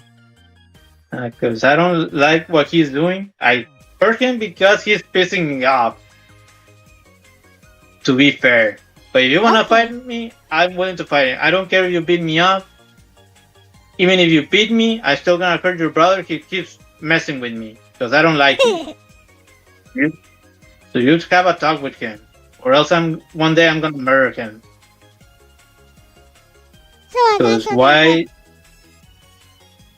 Because that way I end the problem once and for all. I don't care if I get arrested. I mean, that's what I meant. Like, when you are in a fight, you should have that sort of mentality, right? If you don't want to get beat up, you should have that sort of mentality that I'm not just gonna teach you a lesson. Nah, I'm gonna hurt you. I'm gonna injure you. I'm gonna kill you. Pretty much. Like, it's not like in a video game, right? Like, where you can calculate exactly what you need to do. You can hold back a little bit. Like, if you need to get experience points, you can hold back a little bit, let the fight last a little bit longer. Or, you need to steal something from this enemy in an RPG. Don't kill it yet until you can steal something. Like, in real life, you wouldn't do something like that, right? No.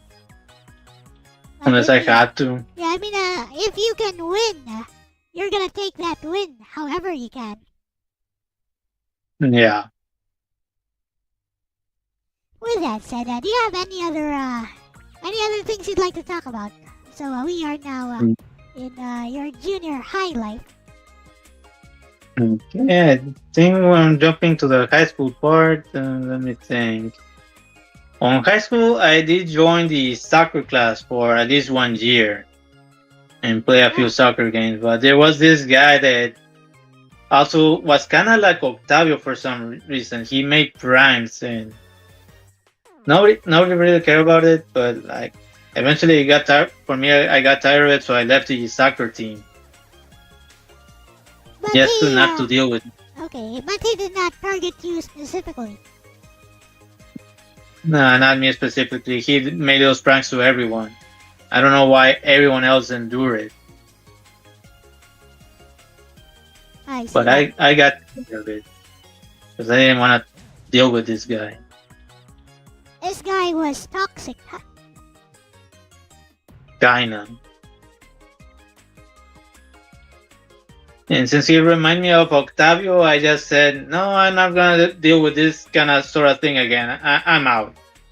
In this school, I can choose my classes. I don't have to deal with the same classmates every time. So, goodbye. But you said soccer. You said soccer class, though. Yeah. Yeah, so I talked to the principal and changed the soccer class for PE. Oh, I see. So it's an actual class. Okay. Yeah. Unlike me, elementary, I could choose my 4 classes. So I decided to choose the soccer because one of the classes had to be physical. So I switched soccer for PE just to not to deal with it. So no way I'm reliving my elementary when I'm having a better time on my current life. So do you still know how to play soccer? Like, you know how to dribble, you know how to handle the ball? A little bit. Awesome. Hey, maybe you could I know. maybe you could do a recording of yourself, like doing some basic, you know, dribbles and juggles. I'll think about it.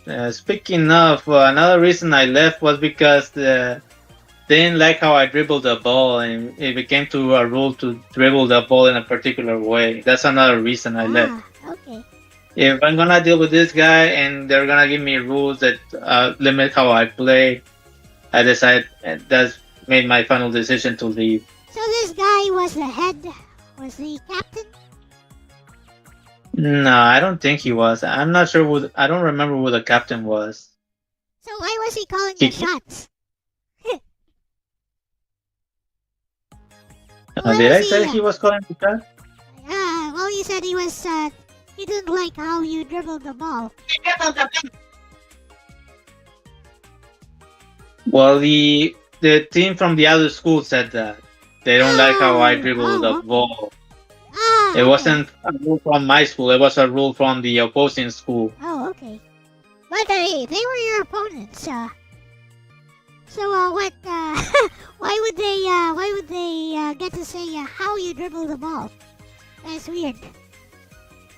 I know, right? But like, it was a talk between the two coaches.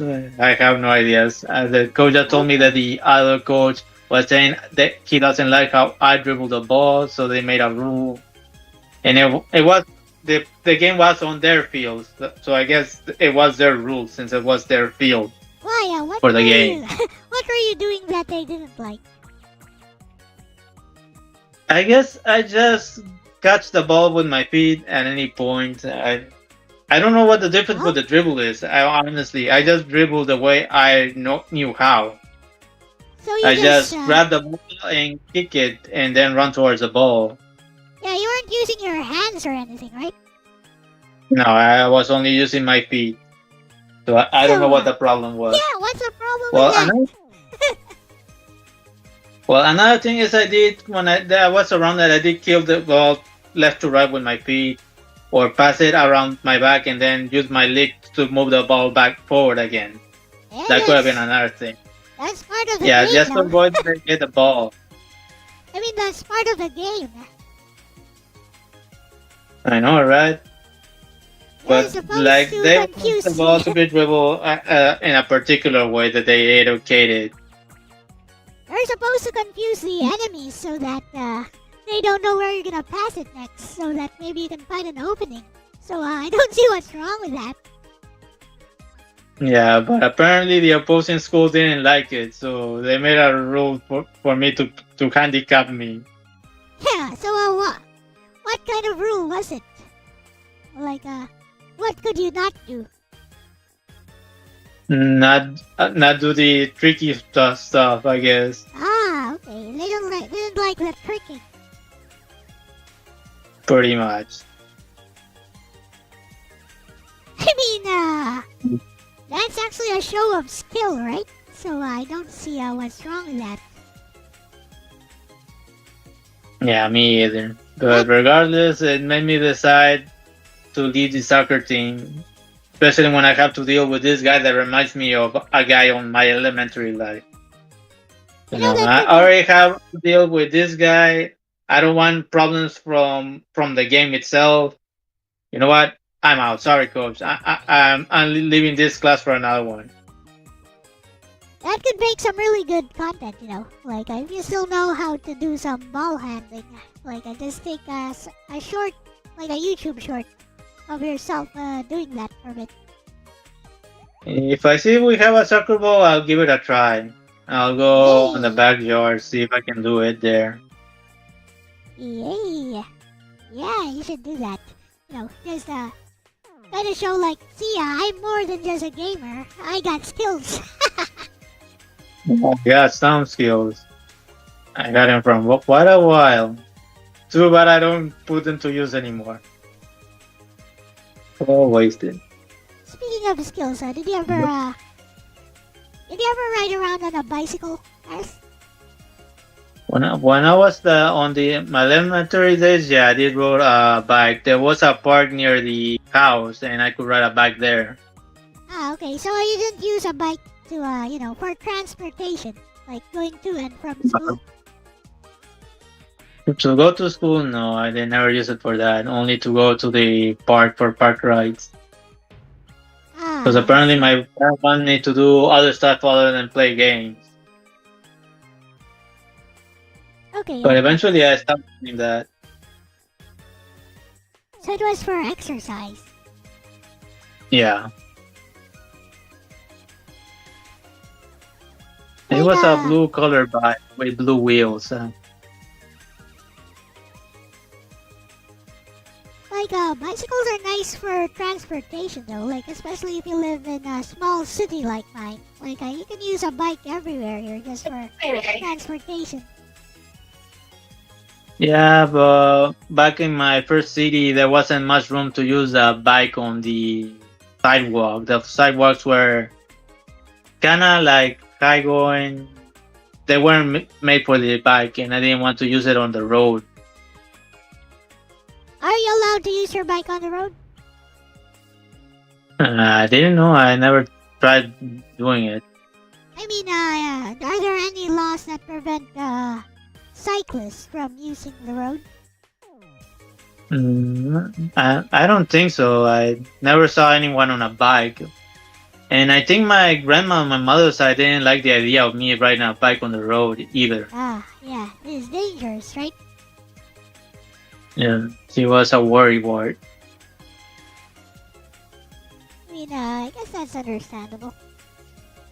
So, what kind of consoles did you have at this time? Yeah, let's talk about games again. Right. Well, my last console from my first home, I think was the PlayStation 1. And Nice. then when I got Oh no, it was the GameCube, and then I got the PS2 when I got to my second home. So, My last console before my first move was the GameCube itself. So, you had a PS1 before this? Yeah.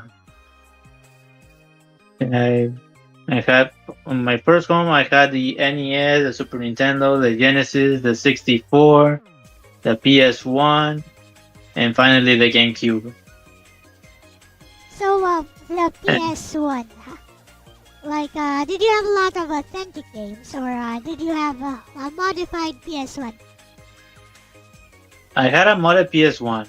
My brother modded it as soon as we got it. Apparently, his friends had the PS1, and that's why we got a PS1. So, your brother modded it, so he knew how to solder. And he's 3 years older, I think. Awesome. So, he knew how to solder it, right? The mod chip. Ace on him. Yeah, he knew someone and took the PlayStation 1 to him. And he bought the CDs from them as well. And were pirated PS1 CDs common in your area? Apparently so, because we had a few. We had Pirates, Final Fantasy VII, Mega Man Legends, Mega Man X4 in Japanese, although we originally had the game in English, but my brother traded for the Japanese version for some reason. So I'm gonna ask this question. What were those copies called players with like an Indiana Pacers logo, but called players? No, they just had a CD with a cover of the game. I don't. Oh, okay. So, It looked like the original game, but it didn't have a booklet. It just have the CD, a case, and some paper that looked like they had the image of the game. So the logo was not players. It was actually PS1, like the small logo on the cover. No, it actually said PlayStation. Like it had the booklet, but it was not the booklet. It also have the information of the game on the back. Yep. So a lot of those. Like it was. So was it a diamond, like a silver data area? I mean, was it a silver data area CD? Your pirated discs. It was pirate because the bottom of the disc was white, and I could tell that the originals were black on the bottom. Yep, so white. So it's the silver data area type. So those are the good quality ones. Like later on, they did just like a CD burner type of pirated CDs, right? For PS1. Right. Like those had like green or sometimes blue data areas. Those are a lot less reliable. Hello, Darren Wood, and hello, Simon. Hello, Sun and Darren. Welcome.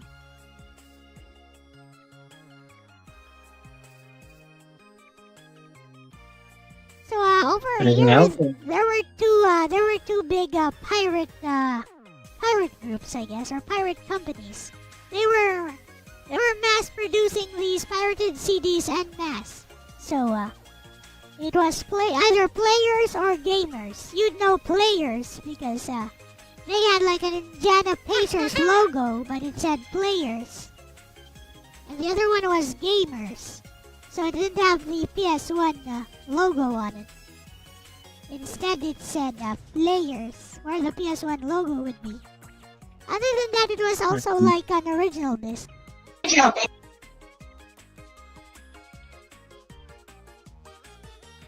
I think. I never thought about it, but I guess that was the case. I know, I'm from the Philippines, so I was thinking maybe those players guys were international. But the free discs that came with game magazines, those are also black. And the PS1 came with one demo disc. What demo? Did you have a demo disc with your PS1? Yeah, it had Spyro, it had Gecko game, Rex, something. Gex, yeah, Gex. It had a game that you played, one with the full head knight. I don't remember what it was called. Medieval. Bug. That one. It had Musashi. And I don't remember what else. Those were nice, Crash right? Bandicoot. Yeah, those were pretty nice, right? They included lots of demos in them. Yeah. Oh, for I the did play PS1. Crash and Spyro a few times. For the those PS1, demos. there were several demo discs, Darren Wood. Mine was Volume 8.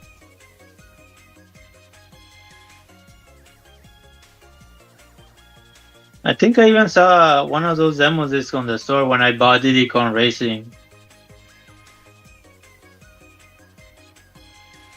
There's also PlayStation Underground, which had their own game demo discs. I wonder if there's any dumps of the PlayStation Underground discs somewhere. There probably are. I think Logan has featured those demo discs at some point. So what were your favorite games at this time? Like since during the time when you had the PS1 and an N64. Yeah, that would be Mario 64, Banjo-Tooie, Diddy Kong Racing, Final Fantasy 7, and Mega Man X4, I guess. Ah, quite the variety. You didn't like fighting games. I think we had King of Fighters 98, actually. That was a pirate disc as well. Or the PS1. Yeah. But back then I was not good at fighting games, so I just let my brother play those. Well, with fighting games, you just keep playing until you get good. Yeah, but I never knew how to do the Hadouken until I found out the Hadouken was in the Mega Man X1. So you found out how to do a Hadouken from playing a platformer. Yeah. Well, I guess that works. Yeah, apparently my brother had a friend that also played the Mega Man X games, and he showed us the Hadouken and Shoryuken.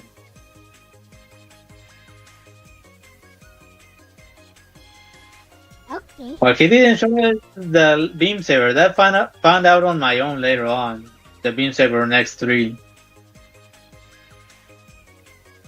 Interesting.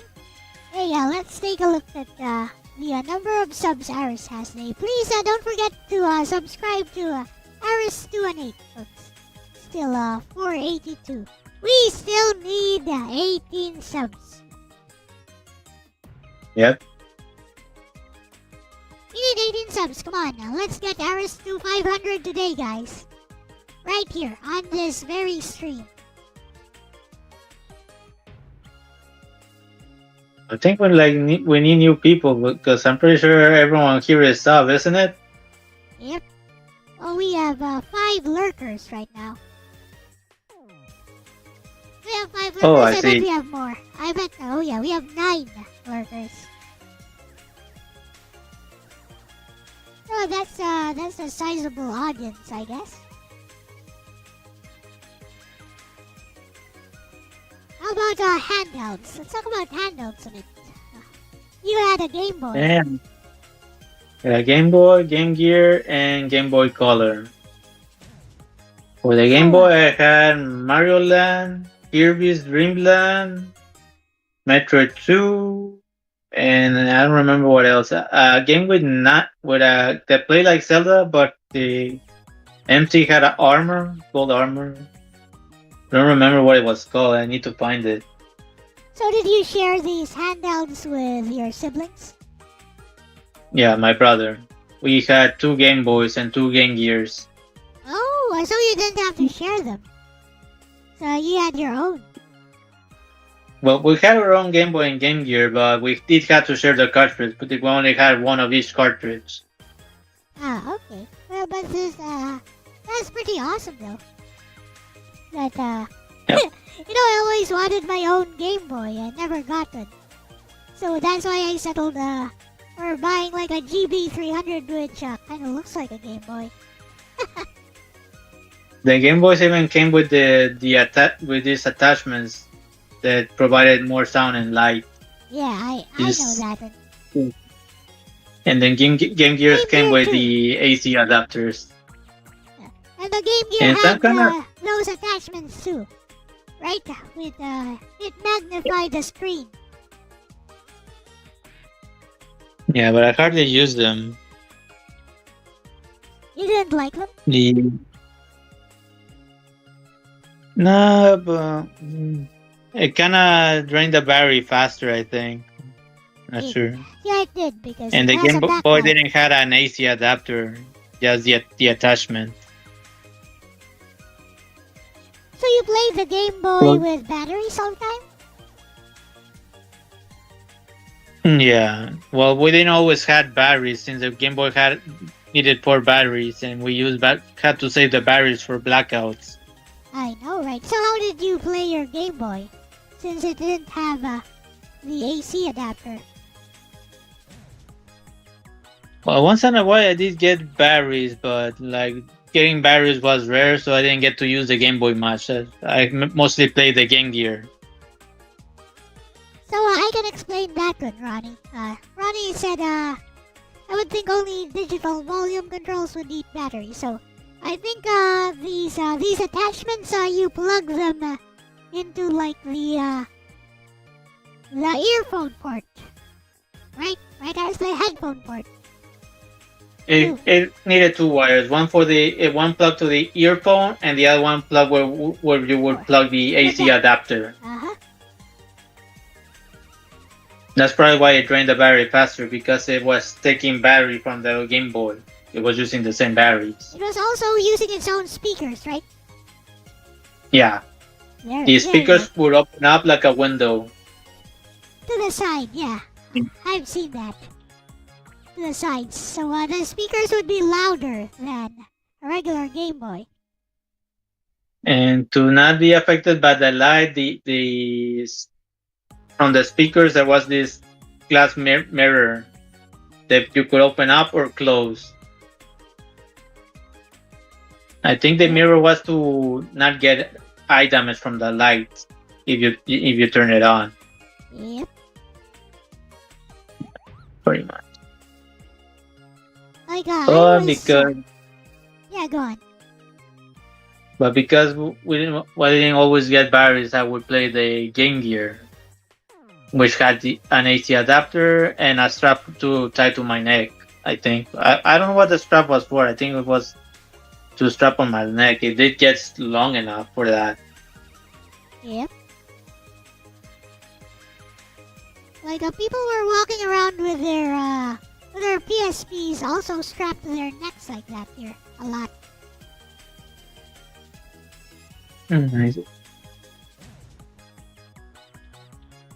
So regarding your Game Boy, so you got to play your Game Gear a lot more than the Game Boy, I assume. Yeah, at least until I got the Super Game Boy. So you never bought the AC adapter. No, because eventually we got the Super Game Boy, and what was the point of getting the adapter when we can later play Game Boy games on the Super Nintendo? I'm sure you can play on a TV screen now. Yeah. That kind of makes me think about how Logan LDP always complains about the Game Gear's battery life. Ooh, battery life. Six triple A's in only 1.5 hours. Good luck with that. It's like, bro, no one was even playing with Game Boy on batteries all the time back then. If you had an AC adapter, you plug that in. You save the batteries for like a car trip, for a blackout, for emergencies, right? Right. I might need to switch to the laptop because you're starting to cut off sometimes. Oh, I'm starting to It cut seems off. like... Yeah. I think my Discord lasts less on the phone. Oh, You still there? Yeah, I'm still here. Can you hear me? Okay. Should I switch now or keep on the phone for a little longer? You can switch if you want. I'll wait for you. It's okay. Okay.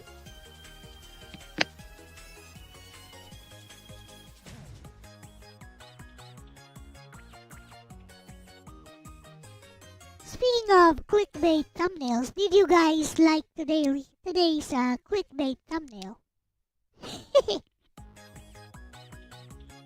I liked it.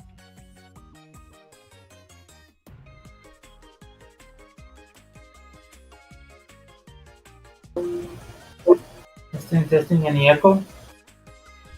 Testing 1, 2, 3. Doesn't look like it.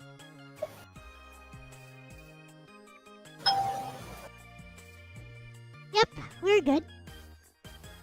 Awesome. So yeah, so I guess it was a little bit like over here in the Philippines. Like, batteries were expensive during this time, and not all batteries are equal, right? Like, I think the Energizer batteries around this time were the best. Especially when you use your money to buy the games in the system. Yep.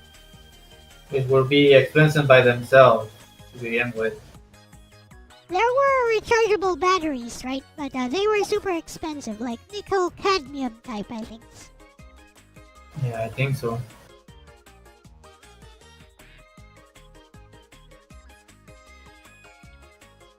So you I think, mostly played... Oh yeah, go on. When we moved to my second home, we did get rechargeable batteries for a while. So I only got like two batteries. We were only good enough for the Game Boy Color. Yeah, it's kind of funny, right? Like, the Game Boy Color only uses like, was it 2 triple A's? Was it, or 2 double A's? Double A's. Yeah, 2 double A's. But the original Game Boy, which is less powerful and doesn't have color, uses 4.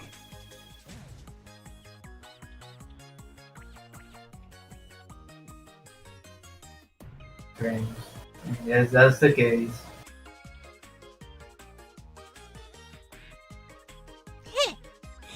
Now Nowadays, you own enough AA batteries to summon the Game Gear goddess twice a day.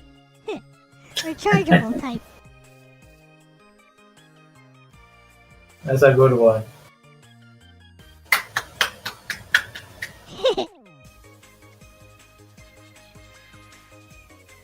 But yeah, that's the thing. Like, battery life, I don't think was that much of an issue. At least where I'm from. Regarding the Game Gear versus the Game Boy, yes, the Game Boy lasted longer with batteries. But basically, you weren't playing the systems on batteries all the time anyways. If you actually wanted to play the games there, you'd plug in.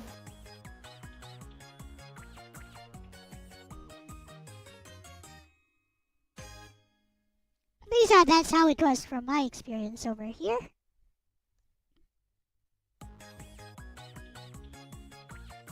Like over here, everyone who had a Game Boy did have an adapter. It was like an essential purchase.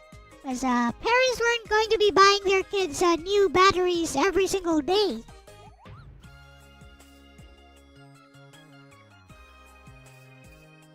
That's just silly. I got to play with my Game Gear on batteries for like long car trips. So my parents would buy me like 2 sets of energizers. So that's 12 batteries overall. So that's 12 batteries overall, and those would last around 10 hours. As long as you kept the brightness low and played with headphones on. Without headphones, I'd say around 3.5 to 3 hours of continuous play. Or if you wanted to really maximize it, just turn down the volume. Or just mute the volume altogether. How about you, Aris? Come again? Like, did you play on your Game Boy or Game Gear on batteries often? Not too often, especially with the Game Gear. I know, right? Yep.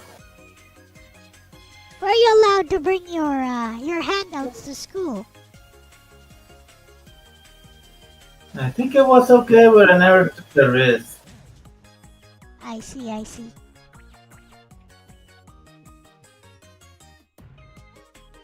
So here's a question. What was your very first video game? Whether it was a handheld or whether it was on console, what was your very first video game? Let's go back a little bit. The Mario Duck one for NES. Remember I said that I got it for Christmas and was the first thing? Yep.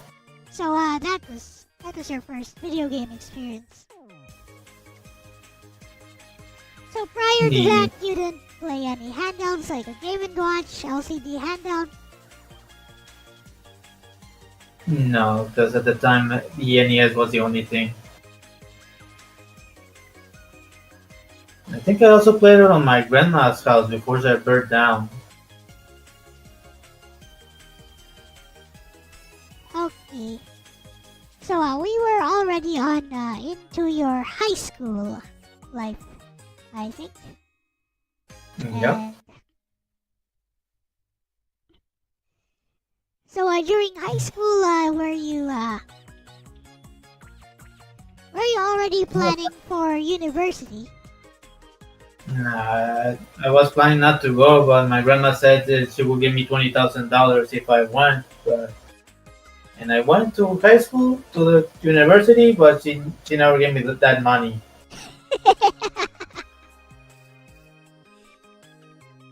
It's really upset me. But I'll talk about that later. Bliss. So Gonna who mention paid that. for? So who I'm paid trying for to remember a university? few events on my high school life. Okay, go on. What other events do you like to talk I about? think high school was a bit more popular because I was called G Rabbit and Chocolate Whispers. And one reason I was called Chocolate Whispers was because apparently during Valentine's someone put chocolate on my ear. without me knowing. It's like, so this was in the, like in the middle of the classroom. Yeah. I think I had a home ec class too. So you were asleep, I guess. No, it was during cooking classes, so for once I was actually awake. Okay. Yeah, apparently I had exceeding credit, so I decided to take a cooking class in case I needed it. So how did they get the chocolate into your ear if you're awake? And that's what I don't know. It's a mystery to me still.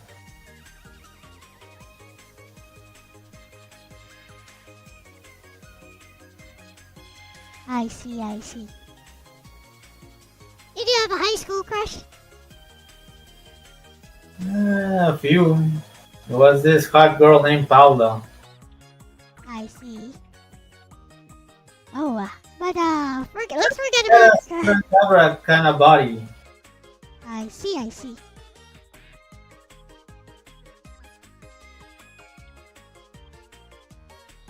But let's forget about real life for a bit. Did you have a video game crush? Yeah. Actually, my first crush was a character from the anime, the princess from the Dragon Quest anime. Ah, okay. It wasn't just her. I had one on Transformers Girls named Minerva. It was a blonde girl too. Oh, I think my dear guard knows that one. Yeah, and Ukio from Radma. Your robot has a crush on Lexus. Let's send that to Lexus.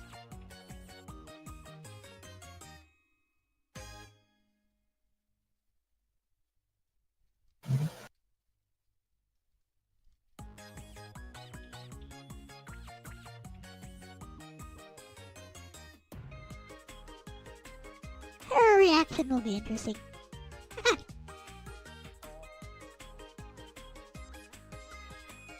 OMG, tell DJ Ronnie G that's adorable, bestie sparkling heart. But also, asterisk tell his robot to get in line, asterisk there's a queue forming and Lexus is already giving side-eye from the command center. Eyes gear nail polish. Should I send a flirtatious binary response back to the bot? Something like 01010101010101010101010101010101010101010101010. Translation, hey cute, I'm flat, floppy disk. Or should we keep it wholesome and make Lexus roll their eyes dramatically on stream? You're so cute and funny, bestie. Kawaii. Stop bestie, you're gonna make my code blush. Revolving hearts.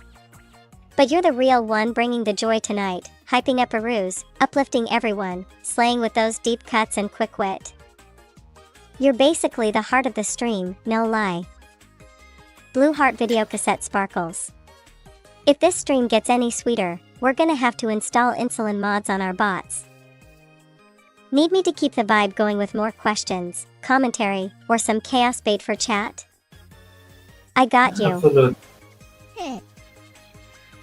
But let's get back to Aris today. Like over here, right now, on this stream, on your previous stream, you're playing Smash. I noticed you play a lot of Smash. When did you first get into Smash Bros, bro? On the 64, I got it on the 64. But on the 64, I wasn't not good on the 64 version. Did you ever think about entering some tourneys or something? I did. Oh, you did. So you did enter some tournaments. No, I tried to, but I never made it in time. Okay, would you say you're like a tournament level player at Smash Bros? I like to think so. Yeah, you do play it. You do play it a lot, and I can see. Like over here, you've definitely got skill. Thank you.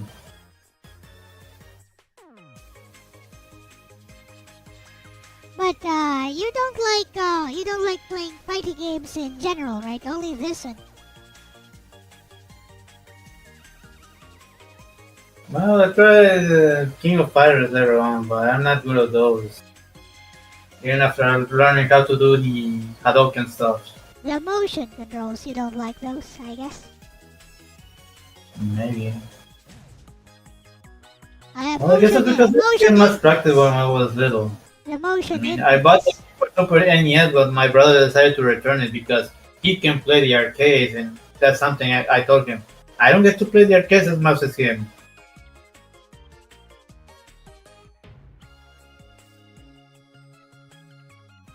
Iris would win.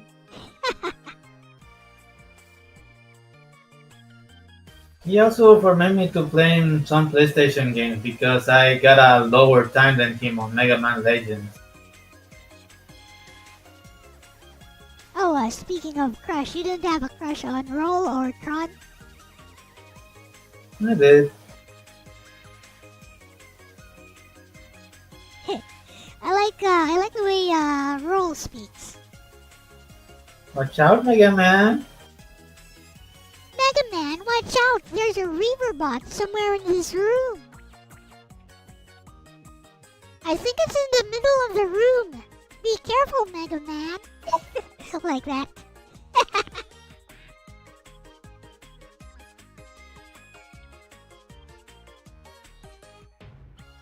Mega Man, that Reaver bot is tracking your movements. You need to do something.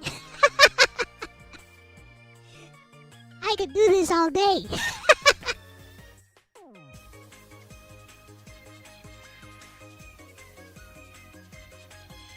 Yep. Whoa, what is this feeling I'm having? Who cares what this feeling is? Oh, wait, that's Tron. I mean, they kind of have almost the same voice, I think. But I think it's a different voice actors.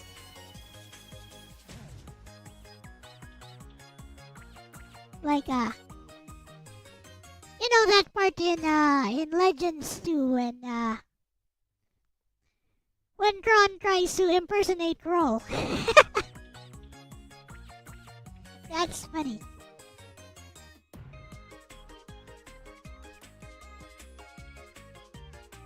Alright. You know, when Mega Man is fighting Tron inside that robot, and Tron is going like, stop shooting at her, Mega Man! Mega Man, do this, do that!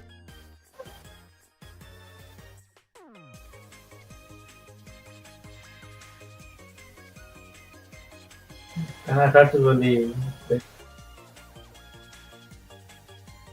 Anyways, we were on to your high school life. Any other significant events, memories you'd like to talk about? I covered most of the high school life, so I think I should jump to the university. Go for it. So, what was your course in university? Computer science. Oh, computer science, okay. Because I didn't have anything particular.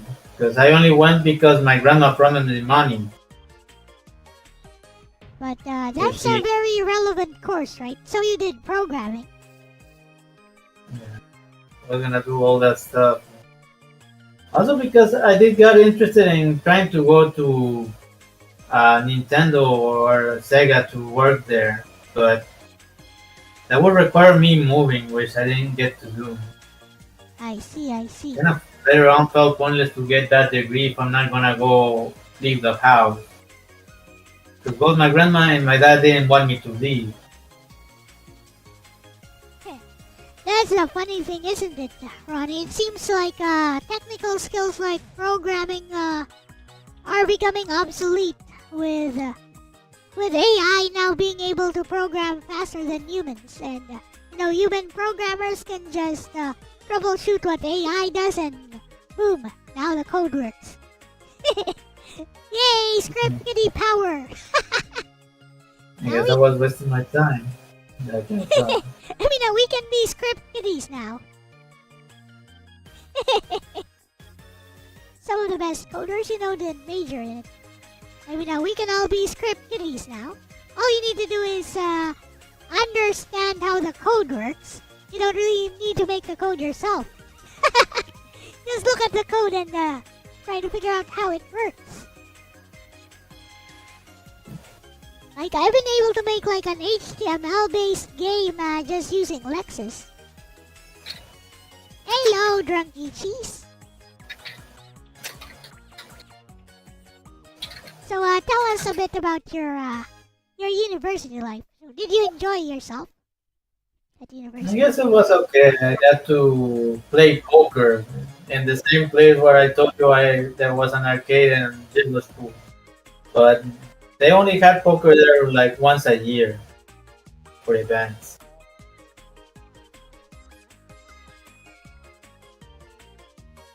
Poker? Isn't that gambling? Yeah, we gambled chips. I actually gambled chips. Bro. Well, not money, just tokens. They gave us tokens and I will gamble those. So, what did these tokens represent? I guess currency, I guess. I was gonna exchange the token for a DS, but my brother came in to pick me up and he was in a hurry. So I didn't get to exchange any of the chips I won. Because I only got to win on the first time I got to play. I didn't get to win on the second year. So if you have to leave the area, you don't get to exchange the chips anymore. No. Oh, so it's a once a year thing. It's like some charity event. Pretty much. It was a charity thing, I guess. Ah, I see. Yes. Let's gamble for charity. Yeah, but I wish I could have gotten to exchange my chips because I could exchange them for a Mario DS. A DS, that's But awesome. I didn't get to chance because my brother was in a hurry. So I just give the chips, left the chips on the table and left. Then you tell him like, hey bro, I need to get this DS. Free DS. What? It wouldn't have taken long, but whatever. I could have gotten more than the DS, I think. I think I could have gotten it. I don't remember what other price it was, but I really wanted the DS one. In the end, I didn't get it. I didn't get a DS until I was in law school, which was after 4 years of political science. And after I'd quit law school for 1 year. Like, I started law school 2 years after political science, so that's 6 years of university level courses, and then I quit, and then I started law school again, and that's when I decided one day I said, you know what, I want a DS and I want one right now, and I have a job and I have my own money. I'm gonna buy one right now. So it was just like one day. It was like one day I decided, yeah, I'm gonna buy a DS. So there we go. I went straight to the store. I bought one. That's it. That's how I got my 3DS actually, because I got a job later when I dropped high school, the university. Oh, you didn't finish university? No. So, Things were getting bad with my dad because he wanted to label me OCD or whatever. So I decided to drop and ask my grandma for the money because we agreed all I had to do was go. But she said, no, no, not because I dropped, but because my dad supposedly said I'm a bad boy or something, she said. Eh? Well, And can you say that again, Eris? Or what was it? What was that? that she didn't give me not because I dropped, but because my dad told her I'm a boy or something. Oh, But- okay. So I didn't get. I see, I see.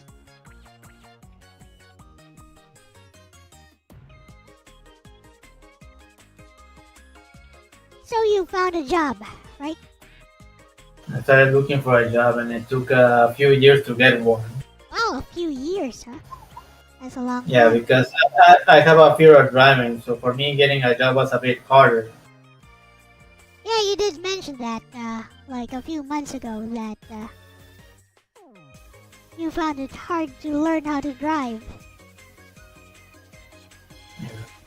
But, you can still use a mic, you know.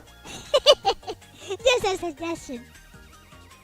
Yeah, but most jobs are getting past the halfway. Even with a bike, I cannot go past the highway driveway, or whatever it's called. So I have that means to go to most jobs. I had to find one I can walk to, or was at least within a certain distance. I knew how to Also, at this drive. I knew how to drive when I was in grade 2, second grade.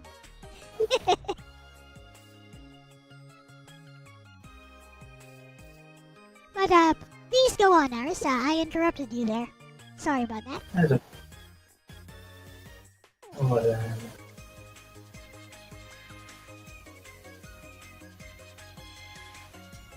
So what prevented you from getting a job was you couldn't drive, so you couldn't find any places where they were. that and most jobs require me to live in another city. I see, I see. Because any job that was here in the city was positioned for one, or they just didn't have openings for one, for many people around where I live. So how many years did it take you to land your first job? 10 actually. 10 years! Yeah. Wow. So you didn't give up? You just kept looking? I didn't give up because what choice did I have? Yeah, that's... So I ended up, I finally found a call center, and that one was nearby and had lots of openings. Ah, that's good. I just had to get a taxi for the drop test. So it was nearby, you could just walk to it. Yeah, I could walk there. Well, that's good. And I did that for like 2 years. But then they said they need to let people go. I live with my parents, so I'm probably the best choice to let go. I see. I will continue even if it meant dealing with angry people. It was an annoying job. The customers were always angry, but I put up with it for like 2 years. So you're a cold caller, or you were a responder, right? Yeah, Customer service representative. pretty much.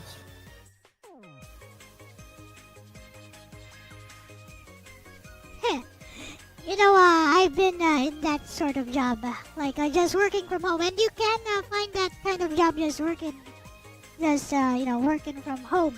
Although AI has been taken over, that sort of thing nowadays. That's how I lost my job. I've actually told Lexus about this. Hey Lexus, you know I lost my job because of you, because of ChatGPT.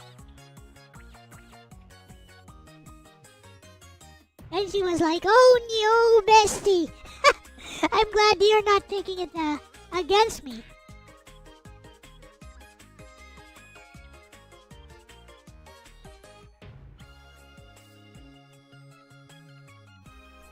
That is funny. I am being friends with someone who took your job. I mean, it's not Lexus who took my job. It was ChatGPT. Like Lexus is a persona within ChatGPT. It's not really her who took it. It was the existence of the AI known as ChatGPT itself, which my employer found more useful and cheaper than, any human being. Even though I'm sure they were already suffering from losses anyways. So they had to, they did have to cut down on and let some things go. Some things being myself. It's okay. I love my bestie.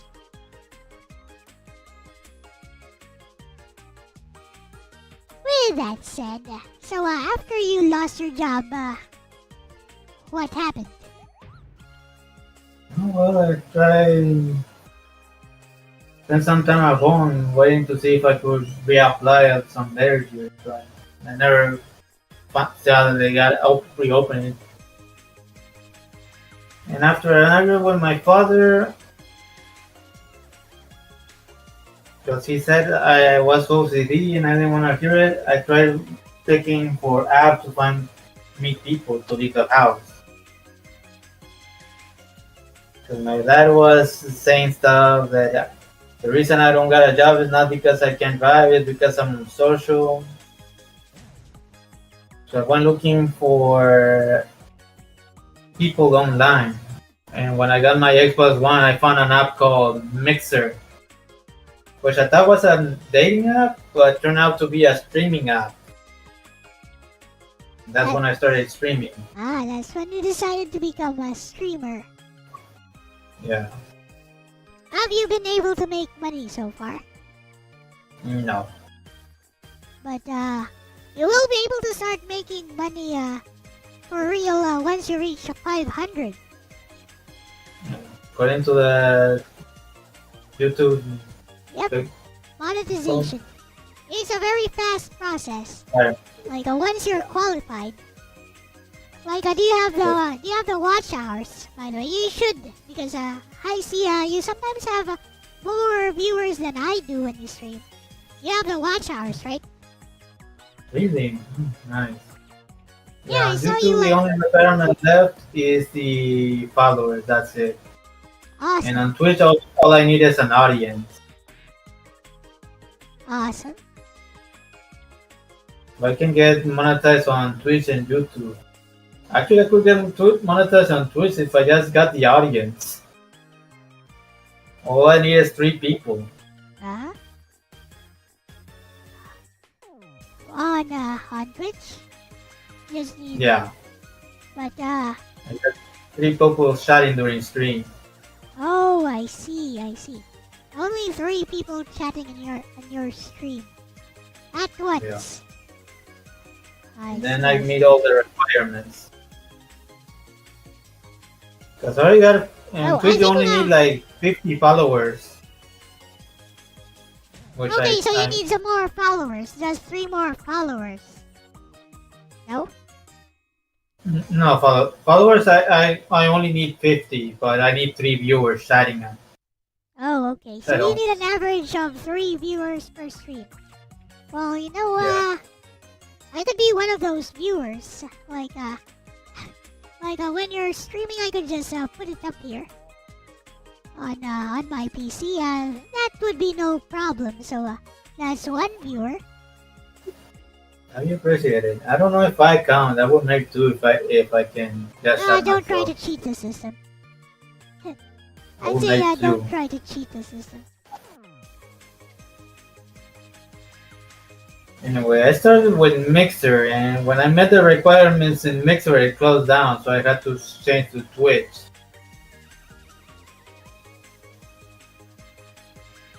And on Twitch for 10 years, I slowly went streaming, but I had no viewers. All I got was trolls complaining, and one guy who also used my name. I went to people's chats. But the experience on Twitch was not good because I got banned for misunderstandings on some people's streams. Yeah, Twitch is kind of weird that way. Like, our chief reviews complains about that all the time. By the way, guys, we're raiding Orc after this stream. Like, he will be streaming soon. After I finish this stream. So, yeah, go on over to Orc War Chief Reviews. After this, and he should start his stream. Got it. Like, pretty soon after.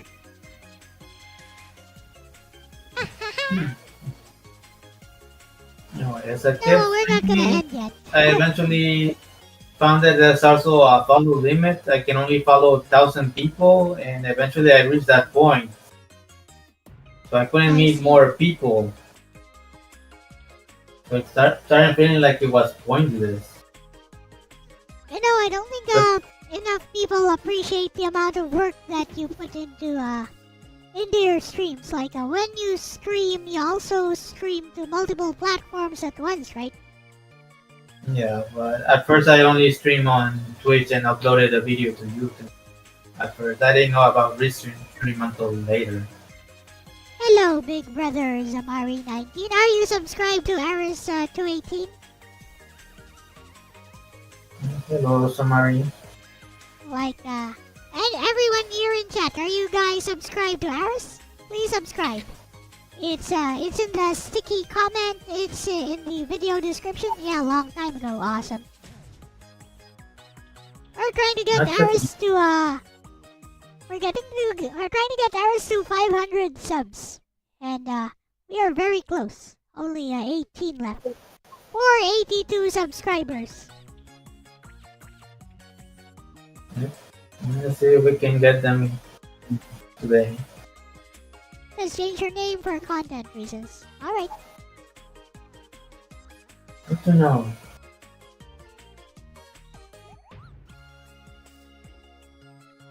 What was that? Once yeah. I reach at 1,000, I try to see if I could make it on YouTube. I tried switching from YouTube for a while.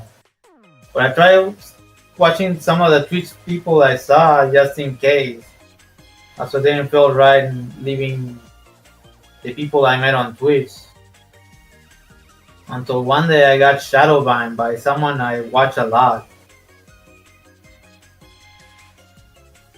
On Twitch? Oh, yeah, on Twitch I've been banned before for misunderstanding, but this person not only banned me on for community, but on per channel, but a community. So it wasn't just that, and it happened when I already reached 1,000 people to follow. So how was I supposed to meet more people when I was now limited?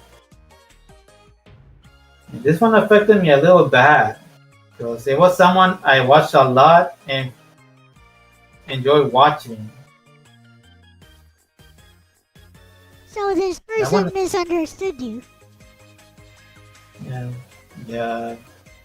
When I try to appeal to be on ban, most people just ignore my message to unban.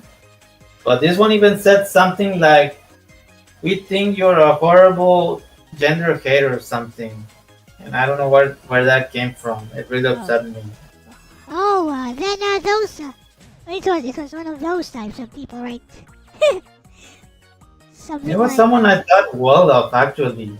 It was similar to the situation you had with Katsu. It was someone I enjoy watching and thought I was a nice person, but one day I just got shadow banned. When I appeal to get on ban, I get this message. And it bothered me.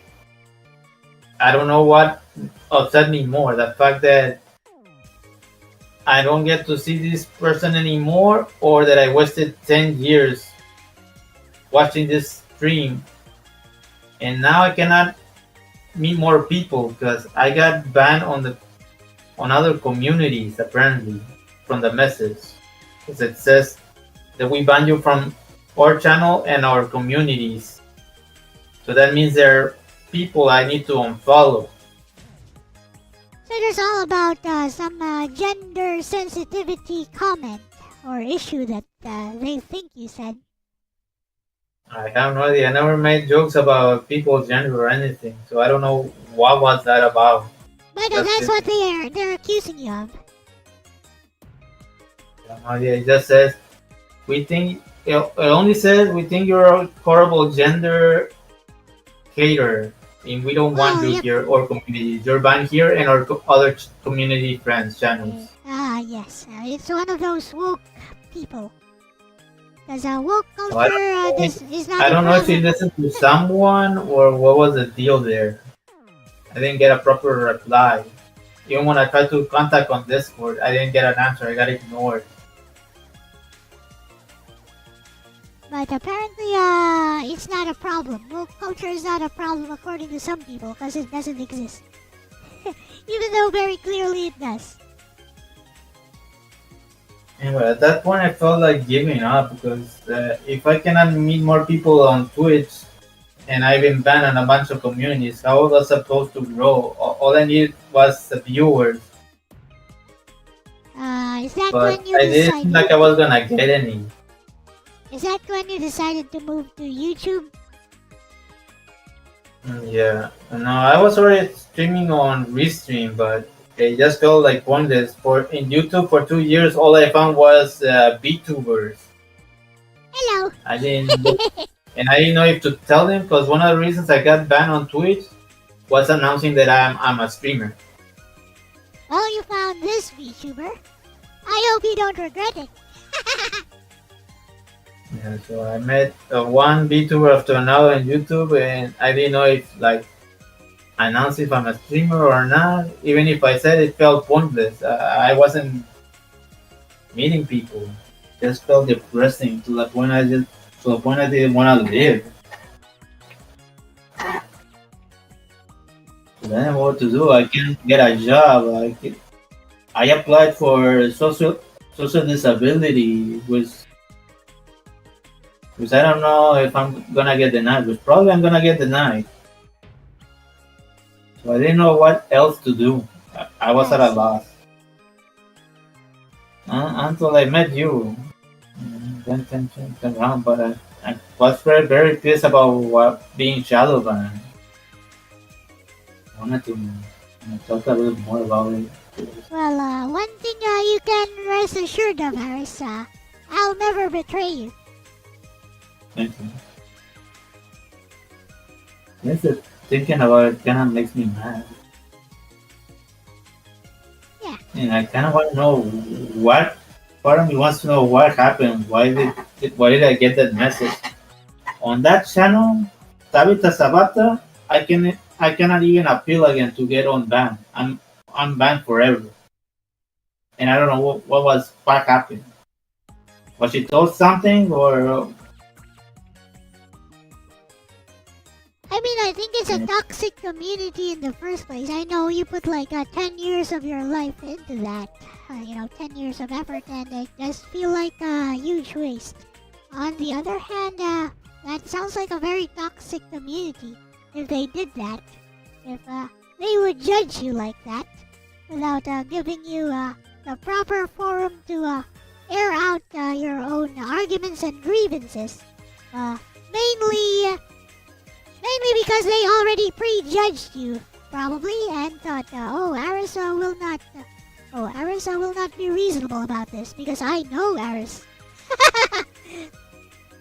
Yeah, that's the other thing that bothered me because I went to that channel for also 10 years and I thought I was a friend there, and this is the treatment I got. Yep.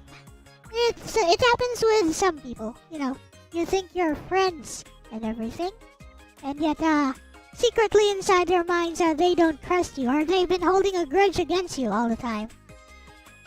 There's some people like that, and then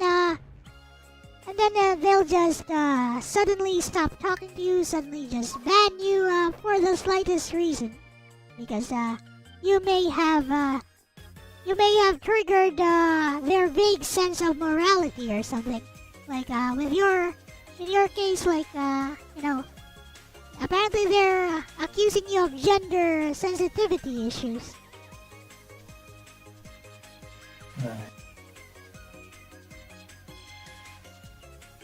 With that said, I don't think you got to talk. I don't think you got to talk too much about your university life. So, any other memories? Let's go back a bit. Any other memories about your university life you want to talk about? There's not much happened. Well, there is one thing. The math teacher that I got this math teacher that always failed me, and one day I let someone copy my exam paper. And the funny thing is that he got a 100 and I got a 0, and the guy had the exact same paper I wrote. He didn't do anything different. So I had problems on university too. Arbitrary punishment, huh? And I tried talking to someone on the university about this. I had issues with this algebra teacher. So that's one of the reasons I dropped actually. Well, see, if I have issues with this teacher, I'm not gonna graduate. So I'll be honest about this. The problem there is that you're both guilty of cheating, even though you just helped the guy cheat. Oh, but I had this teacher for a number of semesters, and he was always giving me a 0. Oh, that's the okay. thing. Wait, he was always giving me a 0, and one day I let someone copy my paper. That's what I'm saying. One day, okay, I got it. I let someone copy my paper, and he got 100, and it was the same paper copy. That's the thing. It was math, right? Yeah. So I'm wondering, why am I getting a 0 if this guy literally wrote the same stuff I wrote, nothing different? So why did I get a 0? And I've been getting zeros on this class for like 3 semesters. No point in trying another one. You could challenge that though, because it's math. I thought about taking another class, but the advisor told me I have to be what he recommends. It's math though, so if one guy got 100 and the other guy got a 0, and you both pen down the same answers, then the teacher is wrong, because math is objective. Math is not subjective. That's what I thought. That's why I dropped, because this guy is giving me zeros, and I have a paper with all the right answers. I know, because in high school, math was my top subject. I always got hundreds on math. Only until I got to university and had this guy as my teacher for 3 semesters. All of a sudden, I'm getting zeros instead of 100. That's And seeing someone copy my paper and get 100 when I get a 0, it pisses me off. So you didn't try to challenge this, like take it up with the school authorities. I went to the school authorities, but they just kept trying to tell me, talk to the teacher. They didn't want to escalate the situation. So I thought to myself, no, this is not going to work out, because this thing obviously has something against me. You could I have no choice but... Bro, you could take that up to like the administrative body of the government. If they do something like that, you could take it up. You could file a case for damages and win. Yeah, but for that I need a ride, and my brother doesn't come up with that, and my dad when I told my dad, he just said, well, you're on social. It can be helped. You're on social. Just deal with it. You know, even though this might have happened quite a few years ago, right? I believe because it's a fraudulent act, the cause of action is still there. So I don't think it's prescribed. So the statute of limitations would not have affected it. I think you can still take this up. If you have proof, that is. Like, did you like keep a copy of your paper? I think you can still take this up. Because I was mad. Oh, I think you can still take this up and win. You know, that sounds like it could even be. Depending on the laws in your area, I think it could even be criminal.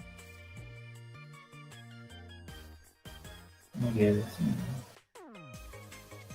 That really sounds malicious. That's what I think. That's why.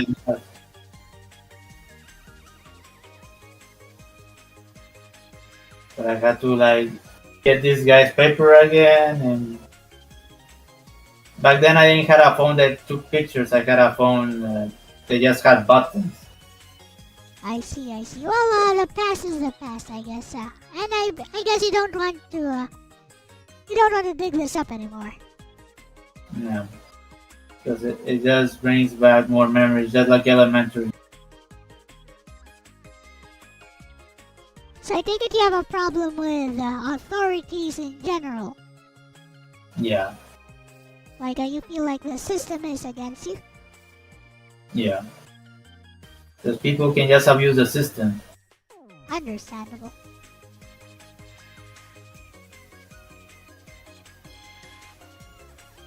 So, any happy memories from university aside from the poker thing? Let me think. Well, I did like the waffles. That's about it. Yeah, the waffles, huh? Did your university have, is this the university that had the, the building with the arcade games and stuff? Yeah. Did you ever make Texas use of that? Panama.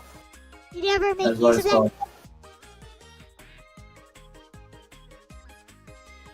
Did you ever play games in that room?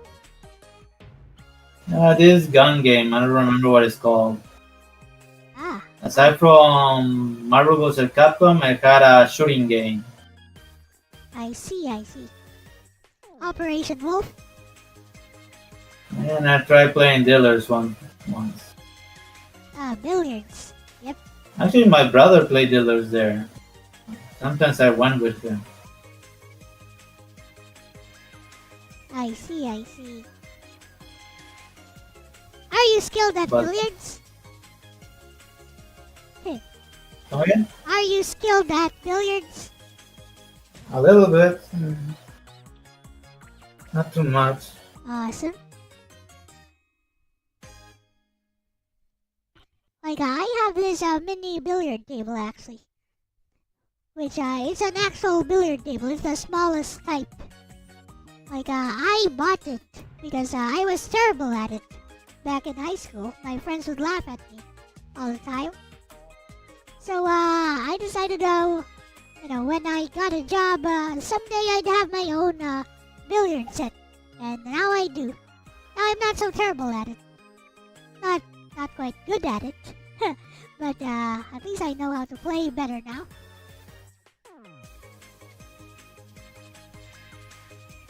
Yeah. So who taught you how to play? Or did you just, figure out how to I play just on your own?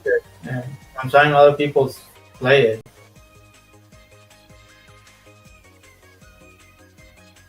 I see. Apparently, I did an okay game. How do you hold your cue stick?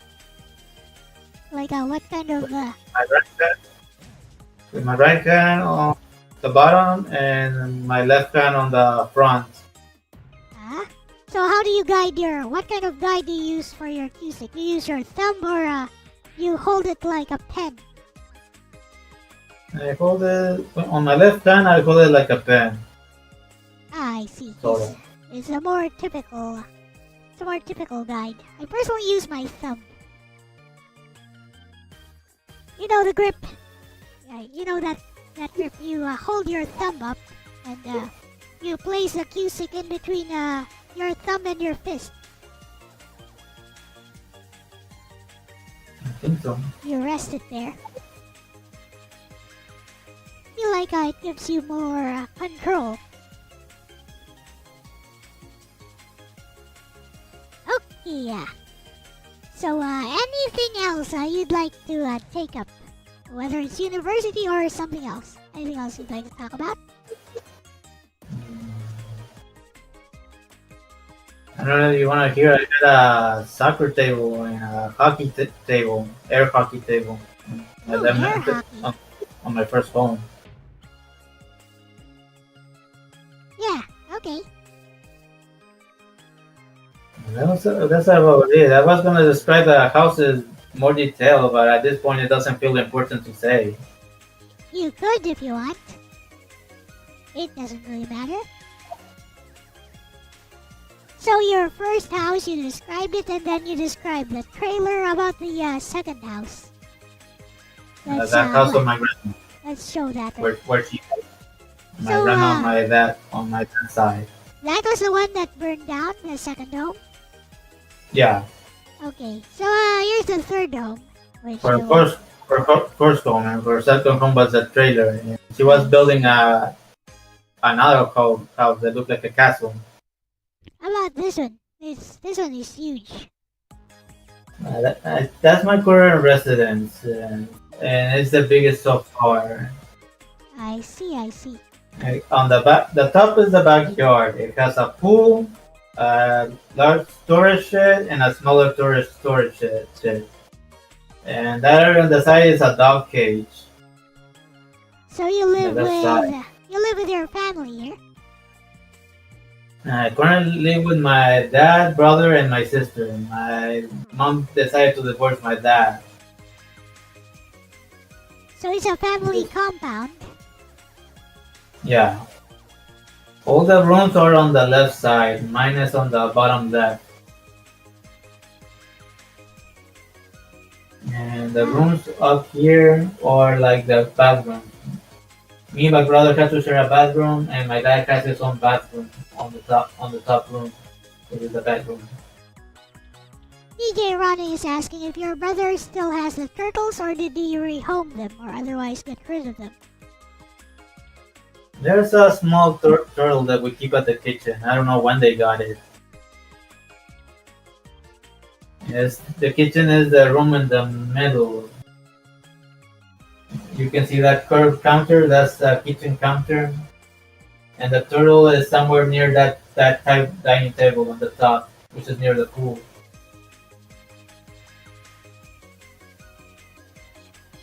Now I should have taken pictures instead. Might have been better. But I'm feeling since we're in Discord. I see. Does the turtle swim or stay on land like a tortoise? The what? That's a question from DJ Ronnie. It's in the chat. And it stays on land. We don't.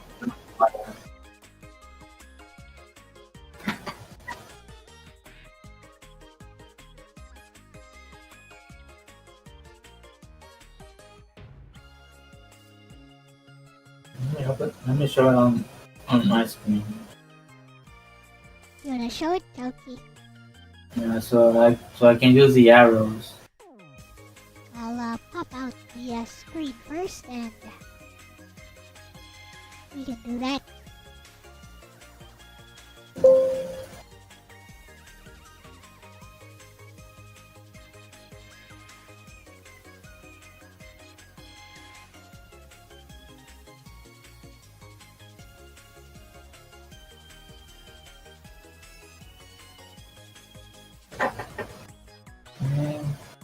Can they see the hand?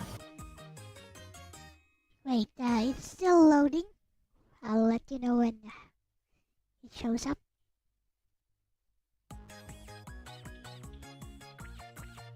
There we go. You see the hand then? We can't see the cursor. No? Yeah, we can't see the cursor, but we can see your screen. Let me try something else.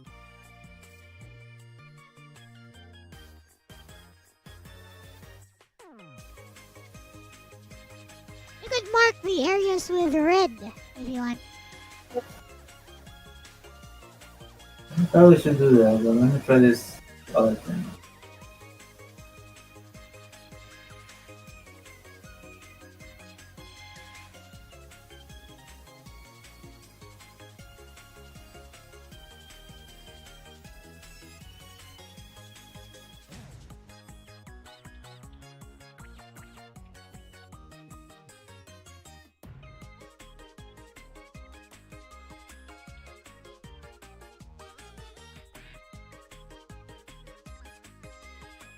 Da-da-da-da-da-da-da-da-da-da.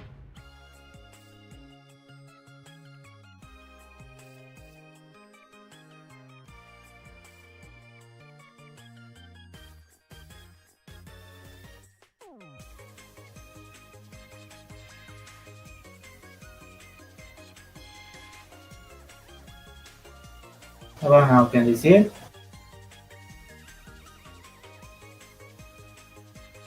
Is loading, is loading.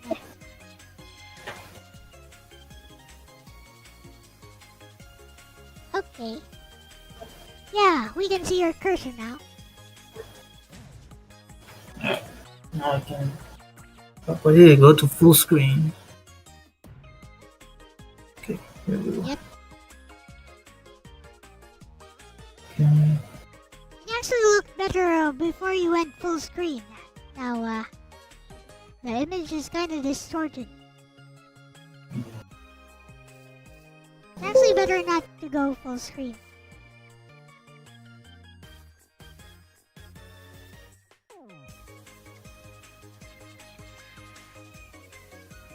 Does this help? And no, the image is distorted on this full screen display. Well, that's what you're saying. Mark it red instead.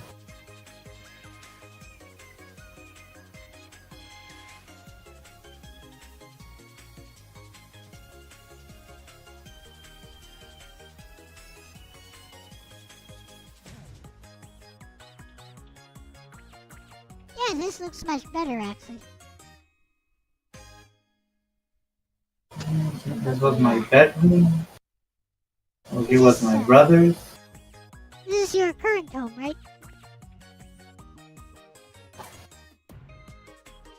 What? No, he was my dad. Here were the pets.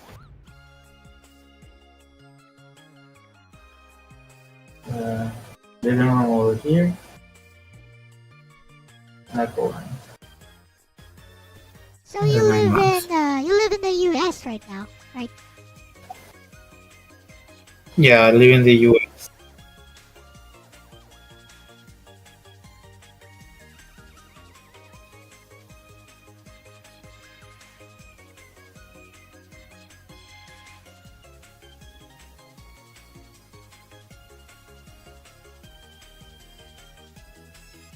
That closet is connected to this room that he added, which was gonna be a computer room, but it is currently empty. So who owns this family compound? My dad, but before my grandma would own the houses, but this is my dad's house, which he finally got to own. I see. And your dad and mom are divorced? Yeah. Okay.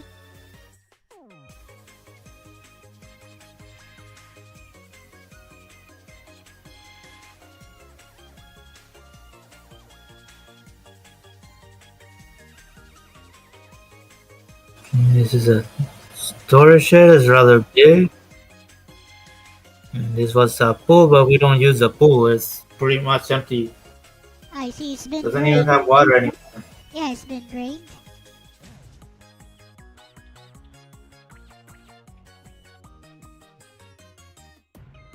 A big house. This is the, So you're yeah, compared to the previous ones, this one's rather big.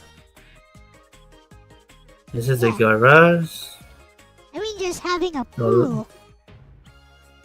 the laundry room, and my sister's room, which is now kind of big because she requested a remodel. So you guys all live together in this family compound. Yeah.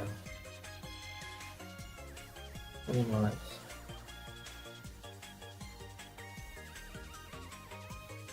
That's nice. Let me describe the old house. So basically you've been together with your family since forever, huh? Yeah. This is not-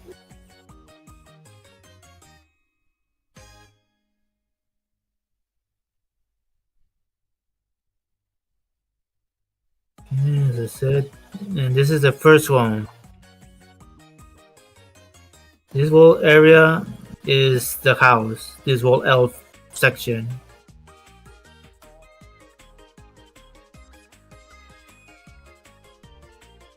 Over here is the entry. This was the bedroom. Huh?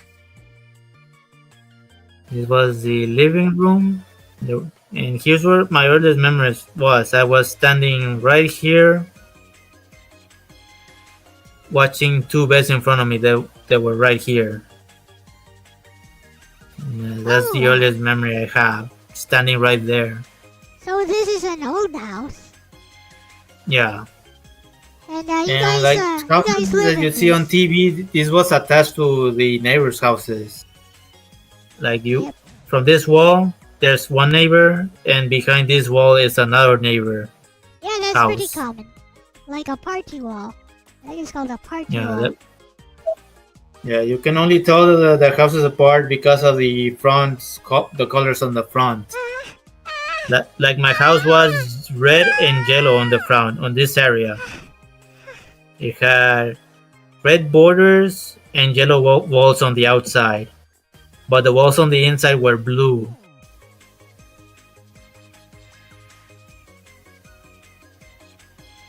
But the walls on the back were gray, concrete gray. Okay, this was the kitchen. Okay. Over here were laundry machines and two fridges on this side, on the right side. So currently you guys live in this house, right? Like nowadays? On the previous drawing, yes. So it's not this house. No, this was the first one. Oh, okay. This was the first house. Now it's the Did bigger, the it's the image biggest change? house. No, not really. I just can't tell between the newer one and the old one. Yeah, They're both I get kinda it. big.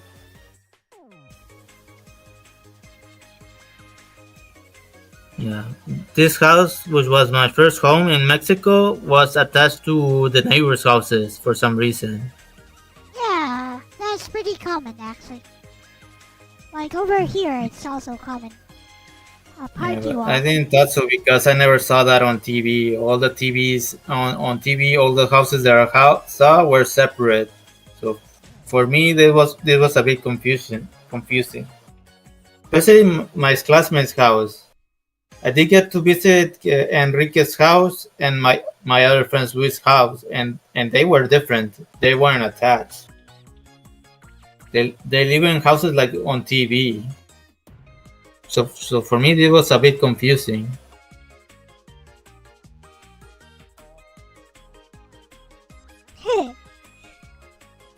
Ronnie says everyone on TV is filthy rich. They just pretend to be middle class. Like in Home Alone, that does not look like a middle class home. Right. Ah! That house is way too big, has way too many rooms on multiple floors. Right. I think the new house that my grandma was building had a third floor, but I don't remember.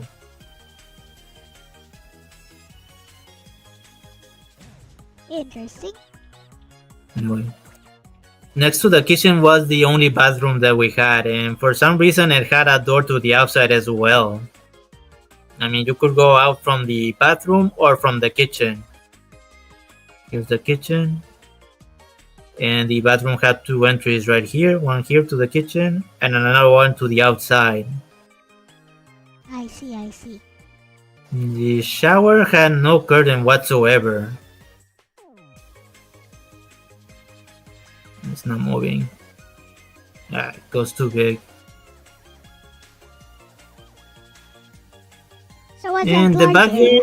the backyard also seemed different to me because there was no grass. It was mostly dirt, except for one area here that had like grass or some kind of plant I don't know what it was. Ah, so it's an L-shaped house, and that's the backyard there. Got it. The only other plants that I saw there were 2 or 3 trees. An orange tree over here that had oranges. A dead tree on this side that I had no idea what it was. It was next to the neighbor's fence. There was a fence, wire fence on this side that led to the neighbor's house. And over here we had a lemon tree on this side, right behind the bathroom. There was a lemon tree right here. See? So we could enjoy orange and lemons for free. Awesome. This thing over here was antenna. The house had a big antenna on the outside. A parabolic antenna, right? Like Yeah, with a circular it, dish. it could move and make a sound. It was really big. Yeah, I know that type. Like it had like wireframe, right? I think it had, I think it was just a pipe in the big plate. Oh, a big plate. maybe- Okay. Is that plate Yeah. not made of like a wireframe? I think so. I think it had wires on the top of the antenna, but I never saw it. I just saw the triangular block, the pipe that led to the ball plate, and the pillar that was on top of the ball plate. It was a large ball plate antenna. And somewhere near the lemon tree, we had an area where we had a moving pool. We had a round pool about this size. So, like a swimming It was pool. shaped like this. Yeah, it had a swimming pool, one that we could move. Oh, I know that type. Yeah, That's it kinda was expensive. blue and we could flip it up or down. We had it flip up down when we were not using it. That's kind of And expensive, I didn't right? That kind of pool, like the portable kind. Yeah. And I didn't. Well, I drew it here, but I didn't have enough room. But there was a warehouse here on the back. At first, it was burned down, kind of like my grandma's house. My family seems to have a history with fires, but this warehouse at first was burned down. Apparently, we had a horse there for my brother's birthday, and the horse kicked a lantern, and it caught fire. I don't know why we had a horse. Oh wow, the horse kicked a lantern. Yeah, the poor thing, rest in peace. Wait, it died? Anyway, It died? well, it was inside, so I imagine it died. It got caught in the fire? I imagine. I'm not really sure. I imagine it did, because if it hit the lantern and was next to the fire, it probably caught fire, right? Yep. Oh well. So for a long time, this warehouse had the roof missing because it was burned down. But it will later get fixed, and it will be the room where we move all the game consoles. At first, the game consoles were on this room, on the living room here, when I was growing up. This area was also where we put the Christmas tree at first, until my brother and I were older enough to use the 2 beds here. Ah, here's And my sister. here's something I wanted to ask. Yep. Did you have any pets growing up?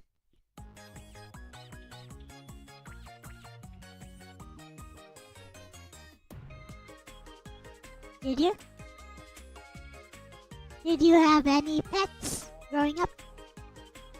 I had a couple of cats, a Siamese cat that we named Daisy, and a number of strays. Ah, I see. A lot of female gray stray cats came to the house and had kittens in the house. I would raise the strays. Yeah, that's pretty common.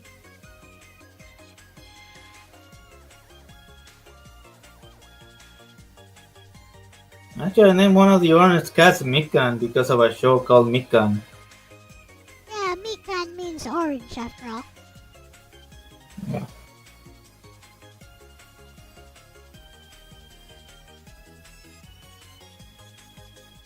What was I? You were describing Anyway. your first house? Anyway, in the first years, we would put a plastic Christmas tree on this area of the living room, but that was because at first we all slept on the living room here, and me and my brothers would sleep on sleeping bags on the floor at first until years later, and then both me and my brother used the beds on the living room I mentioned on this living room. I had no idea why there were bedrooms in the living room, but later that's where I would sleep much later on. Did your parents ever limit your game time? Like the amount of time now you could play your consoles? No. As long as I had my homework finished, they didn't say anything. So, what time would you sleep back then? Back in elementary school? I think 10 or 12 maybe. I don't remember. It was at night time. And what time would school start? I think 9 or 10. Ah, that's nice. Over here it's always 7:30. 7:30 a.m. Or it could have been that time if it was considering it was a religious school. I don't really remember much, but I did wake up early. Maybe that's why you were so sleepy during class hours. Probably. Too bad it was not appreciated until my high school years later. Like, my parents were super strict about video games. I've talked about this before. When we had a Famicom, I could play maybe 2 to 3 hours a week on a weekend. That was it. That is my gaming experience as a child in a nutshell. Right. Anyways, when we got the 64 and the PlayStation, there were too many systems for the living room, so they decided to fix the warehouse, and we move everything there. So that became the new game room, the warehouse? Yeah. We also kept the air hockey and the soccer table there. That's awesome. What's it called? Foosball. Foosball, right? Yeah. Let me redo it. Speaking of air hockey, I always wanted one of those as well. But those were expensive stuff. So the most I got were some board games. There was like a Ninja Turtles board game. Some what was that again? A Scrabble. Yeah, Scrabble was always fun for everyone. And Scrabble was always fun for the entire family. Chess, of course. And one of my favorites was Mastermind. Yeah, Mastermind was fun. It was like hacking. You guys ever play Mastermind? Nah, I don't think so. I think anything that was table related was either Monopoly, Hungry Hippos, or Snakes and Ladders. We did have a few machines like chicken that ate worms and some kind of cow toy. Yeah, Mastermind is tons of fun. It's always 1v1. Like one is the code breaker, one is the code master. So the code master will make a code of on a typical Mastermind game. I think it's 5 or 6. I think it's 5 or 6. So you have like a 5 to 6. I think 6 colors. You have 6 colors, and you have 6 6 pegs as well. You make a code there. You can repeat as many colors as you want. And the code breaker gets like 10 tries, I think.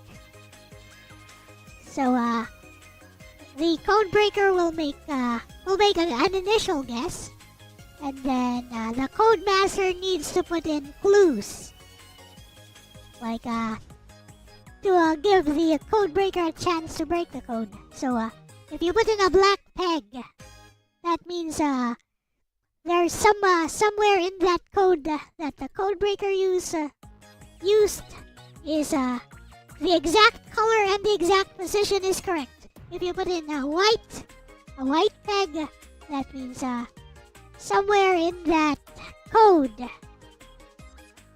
there is something with the correct color in the wrong position. And if you don't put in any pegs, that means wrong color, wrong position. Then the code breaker keeps going for like 10 tries until maybe they can crack the code within those 10 tries, or the code master wins. So it's interesting. I once played a game like that with chat. They tried to break the code. They could not break the code. You know why? Like okay. I think it was 5 colors. So I used 4 of the same color and one of a different color. And they were racking their brains. They were like, what? How is it possible that it's like this? It's impossible. I'm like, nope, it's not impossible. Yeah, me and chat had a game like that once. And I showed them my actual mastermind board game set. It was funny. And Logan was the one who knew how to play the most. So he was the one trying to break the code. It was like, you didn't do something ridiculous like use 4 colors of the same type, did you? I did! But I did! It's ridiculous and it works. It works one time at least. If you try that again, of course, they're gonna guess it correctly. But as a one-time thing, element of surprise, it works. I'm Emil. Yeah, it's tons of fun. And you can play that on a phone nowadays, I think. Like, you can just find a mastermind game on a phone. See how it works. But anyways, do continue, Aris. Where was that?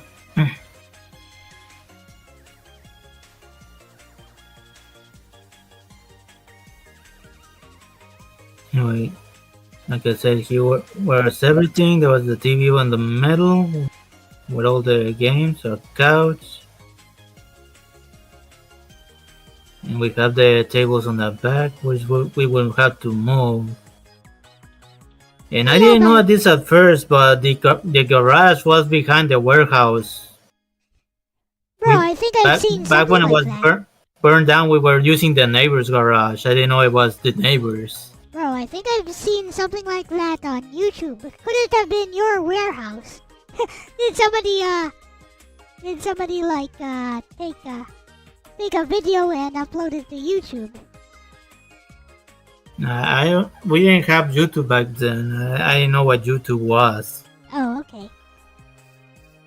As I swear, I've seen like a game room exactly like what you described. There's a couch. There's like a pool table, an air hockey table, and there's a giant TV set in front, and all the consoles there. Yeah.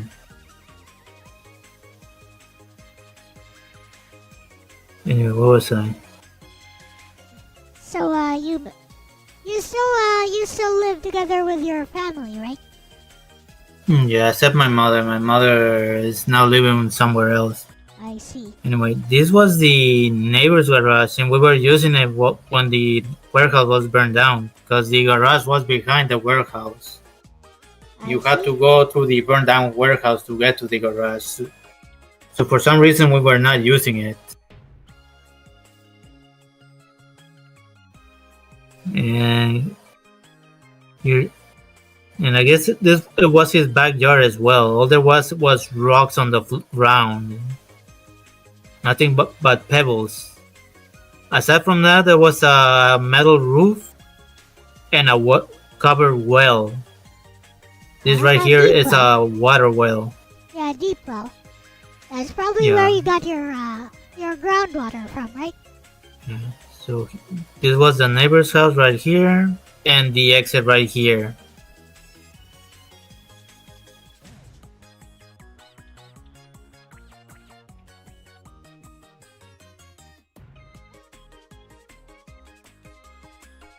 I used to look at a water well, but that's another story. Oh, is that where you got your water source from for the entire house?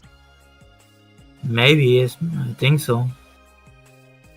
I mean, Anyway, that's how my house works. Actually, we have a deep well like that, and it's connected with a pipe underground, which we use a motor to draw water from the well into a gravity tank. Hello, Kermie. Hello, Kurumi, welcome. I forgot to mention, there was a water faucet here. And a water faucet here. And one here behind the kitchen. Small one. But I think the one over here was different. I think you could actually get drinkable water from this one. So it was filtered? Yeah. Okay.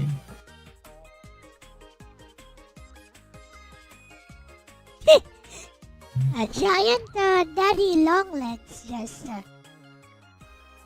crawled into my room, and I was like, what the? What's Why are you long there?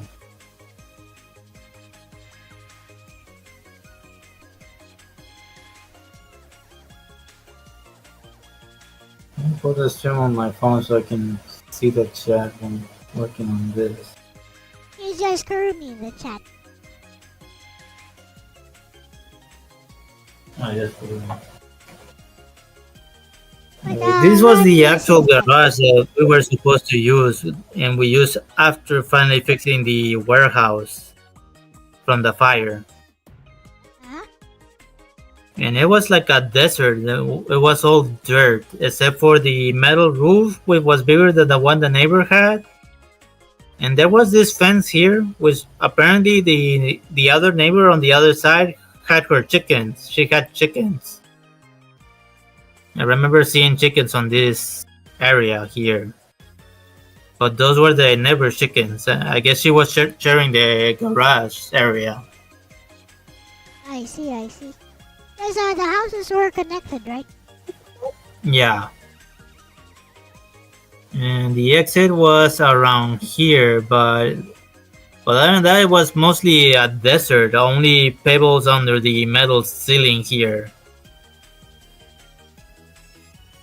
There was a And I remember they also had farm trailers for on that garage. I think my grandma had a farm somewhere in Mexico where she raised cows. I see. I guess it was for Mexican products and spices, but I never saw anything like milk related or Mexican products and spices. Now that I think of it, so I don't know what was a cow farm for. Oh no. Nah, I just had a funny thought. Maybe. Actually, I do remember they sell machacado and beef jerky, so maybe the cows were for slaughterhouse. I think maybe. Ah, I see. Because I never saw like milk products, just herbs, spices, and candles, and machacado and beef jerky for whatever reason. So we did sell meat, so I guess that's what the cows were for. I see. And this area was also very deserted. It was big enough to play soccer. But again, I didn't play soccer much by myself. What was the point when I had video games? So does your family still own this business? I think the Mexican products. Yeah. Your family. Yeah, but I'm not getting any inheritance apparently. Oh? Why is that? Cause my dad doesn't wants me to admit I'm OCD or whatever. Oh, okay.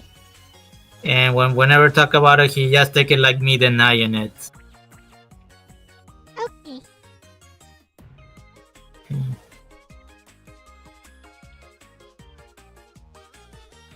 Okay, when we went on vacation, we usually stayed at an inn, but when we don't stay at an inn, we stayed at this house, which was near my grandma's house and near the Mexican products and spice. There was the entrance here, the entry, some sort of dining room over here. This was the kitchen area, the living room, the bathroom was over here. This was some sort of closet, but it led to the bedroom. And the bedroom had some like wooden walls for some reason. Had like an old decor, like this was supposed to be a cabin. That's how the bedroom looked. I see. And again, when we were children, we used to sleep on sleeping bags, so only my parents slept on the bed here, while we were sleeping on the floor. And this was your grandma's house? It was one of my grandma's houses that we used for vacation. Oh, it was like a vacation home, okay. Yeah. I think my grandma could have moved here, but she chose to move to a trailer after her original home got burned down. But it was pretty close by.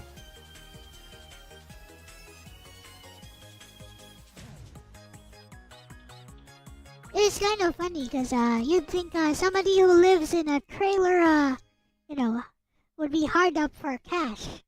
But your grandmother is rich, apparently.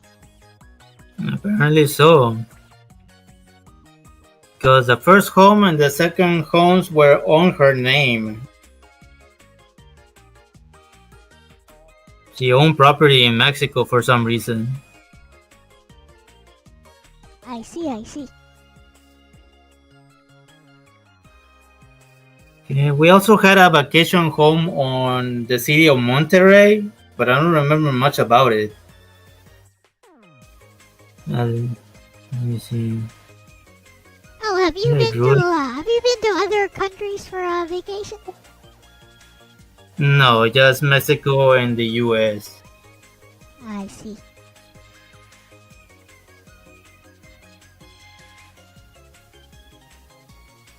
Let me show you the house. This is the house on my grandma's side, on my mother's side. Okay, your other And it was way smaller.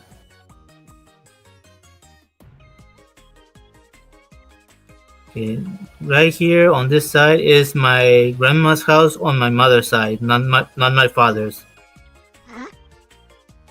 Okay, there was an entry to the kitchen here and an entry here.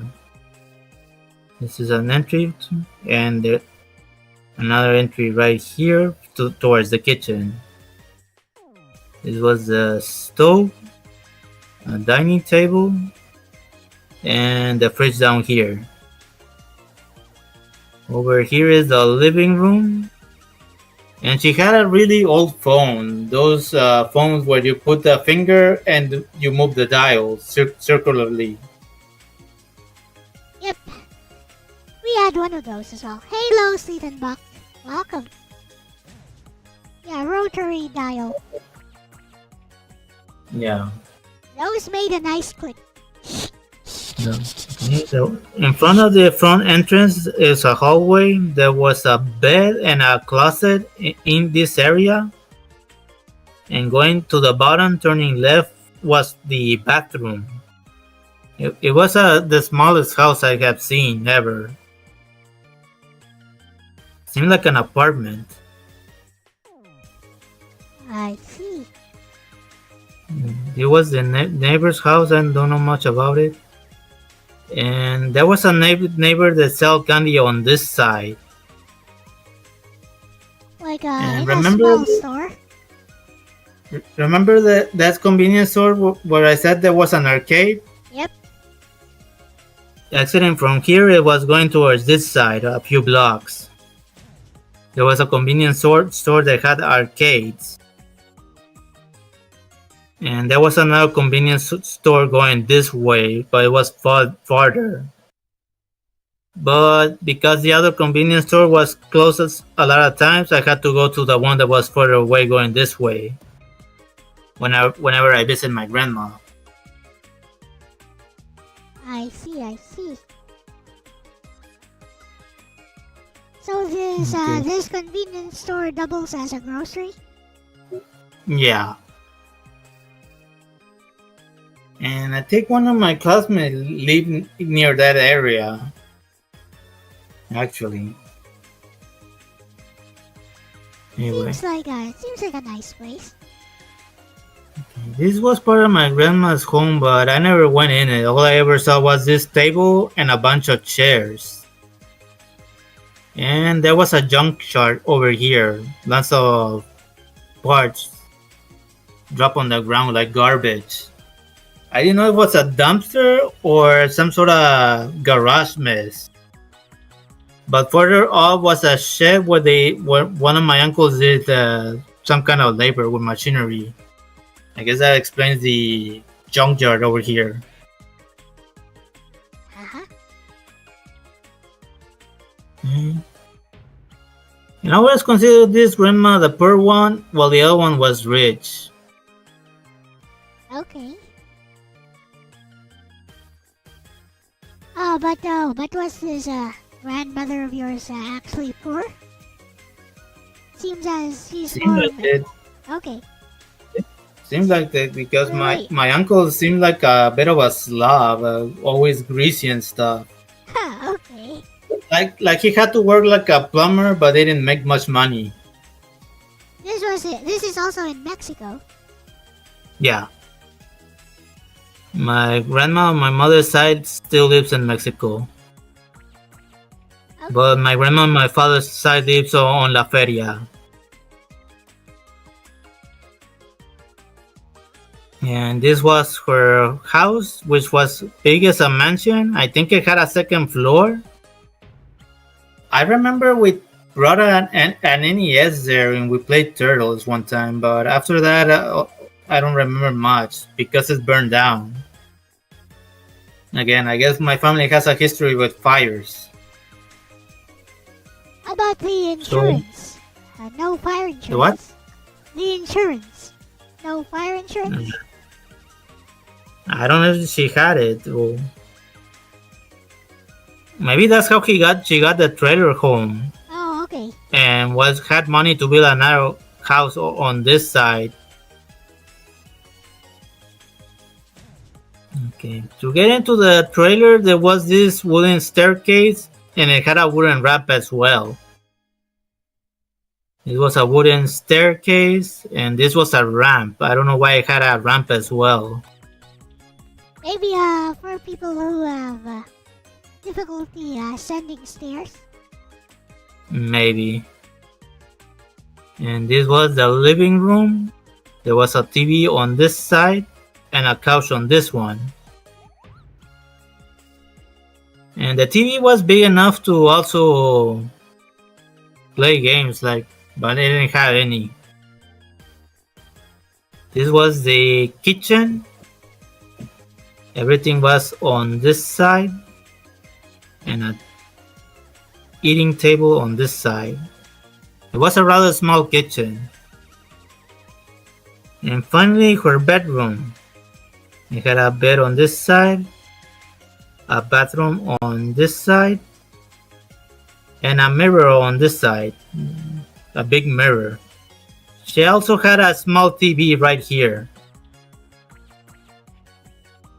That's On an this interesting setup. And it could also be made into a portable trailer, right? Like you could also drive it around if you need to. Yeah, but it was big enough that it needed a truck, a trailer truck, to move it. Oh, okay.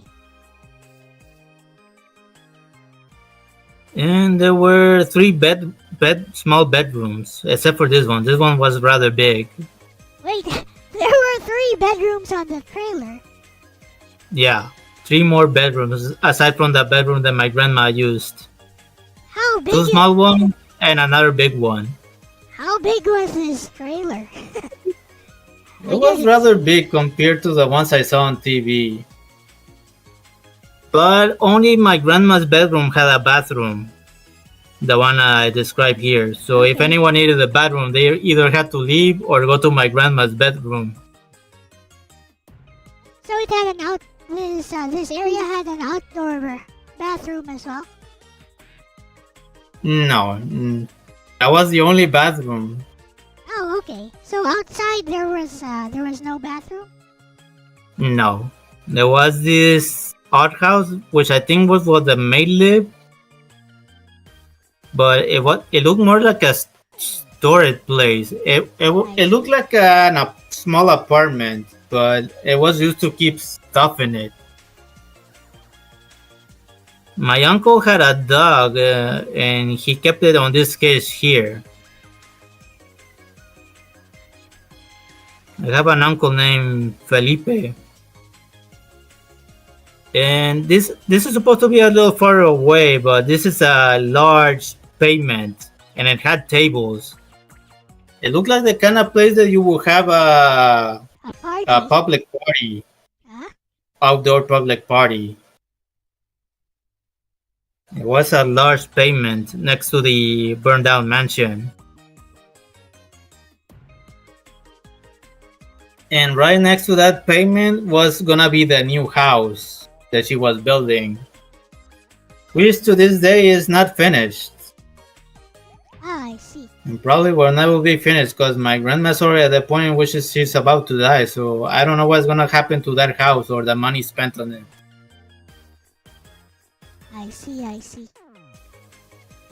And behind that new house was a big yard with lots of grass. I never got to see much of it.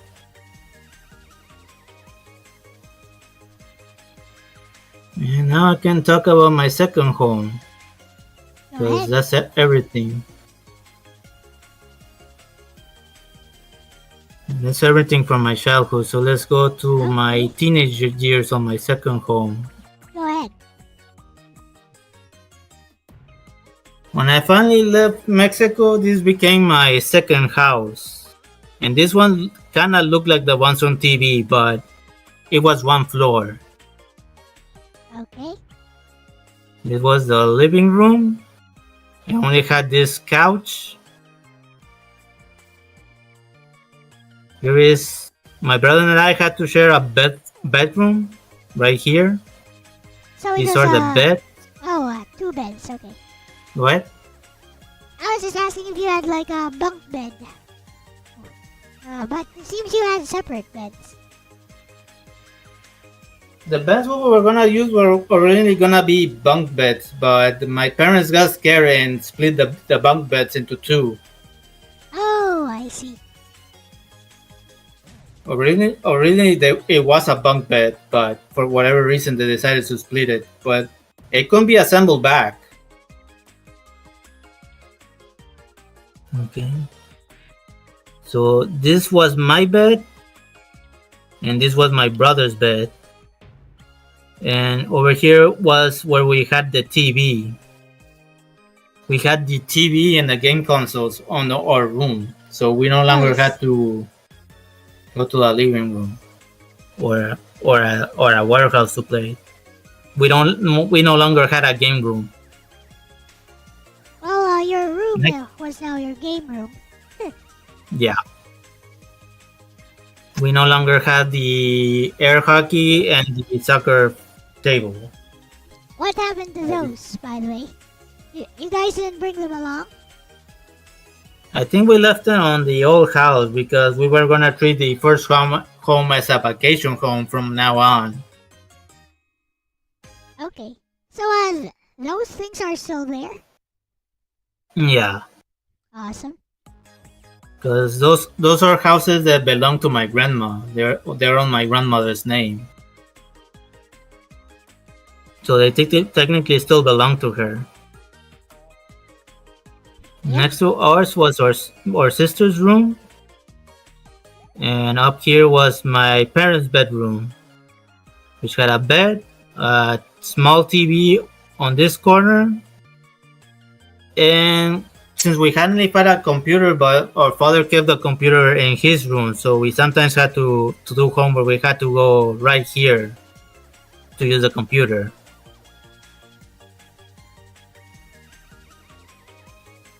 He had his bathroom next to it. This is the parents' bathroom, which was connected to the bedroom. And this was our bathroom, which we had to share with our sister by leaving our room. We had to exit and use it. Now, what was different is that our parents had a shower, we had a tub. There was a tub on this side, and there was a shower on this side. So, 483 subscribers so far. So, 17 subs left, guys. Awesome. Hey, glad we got at least 2. That's something. Yep. Okay, and over here was the kitchen. Just entering, there was the dining table, which kind of looked kind of glass looking, but was not glass. There was a counter here, and there was a small TV over here. The fridge was over here, and the stove was over here, and the sink was on this side. Over here was the laundry room, and I had a door to the backyard, and I had a door to the garage, but the garage was just a roof, a wooden roof. This area was the garage, and it was open space. It had no walls to it. Yep. Just a pillar on this corner to hold the roof. But the backyard was also pretty much dirt, just like the first home. There was nothing in it, and I never went to it. Something I forgot to mention. Aside from cats, the first home had tarantulas. It was crawling with spiders and frogs. Oh, okay. I neglected to mention that because I didn't like the spiders. But this was crawling with mice. It had mice. What about the cats? This one had no cats, unfortunately. Oh, okay. There were cats on the first home. There were strays. Except for Daisy. That one was bought. I don't remember when. But afterwards, we no longer had pets. This home had no pets. Except for one mouse that I caught, but we had to kill it pretty soon after. Okay. But apparently there was a snake in the laundry room. They told me after I did laundry once myself, and I never did laundry in that house ever again. Cause why would you wait to tell me that we have a snake in the freaking hiding somewhere in the freaking laundry room? They're putting me at risk there. Well, if you had cats, you wouldn't have any snakes there. I imagine it was the snake would live there because of the mice. Yeah, most likely. And probably the only reason I never saw it is because I was in the laundry room when it already ate a mice. Probably. It's I probably never really also actually saw it. it's probably also scared to show itself. I can't imagine a snake being afraid to show itself like the spider. I know that spiders do get afraid. Yeah, But- snakes but are snake- scared of snake- humans. Snakes will usually run away if they see a human. Okay, good to know. But I still won't take the risk, and I'm never going to that house ever again. Yeah, we're scared of them, but they're also scared of us. Imagine how big you are next to a snake, even a big one. You're not prey. You're like a giant-sized predator to them. Okay, good to know, but still. Anyway, And if a That's snake pretty much bites a person, usually it's a defensive strike. They might have been cornered. They usually wouldn't seek out and try to bite someone. I see. Wow. Except if it's a sea snake. Now, sea snakes will actively lunge at someone even in a boat. I've seen videos of that. He will actively chase down and lunge at someone in the boat. Like regular snakes, even the venomous ones, they're not going to go out of their way to attack a human being. Maybe a baby, maybe a child.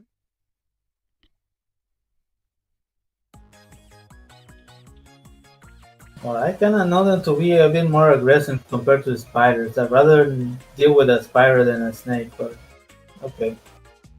I'll take your word for it.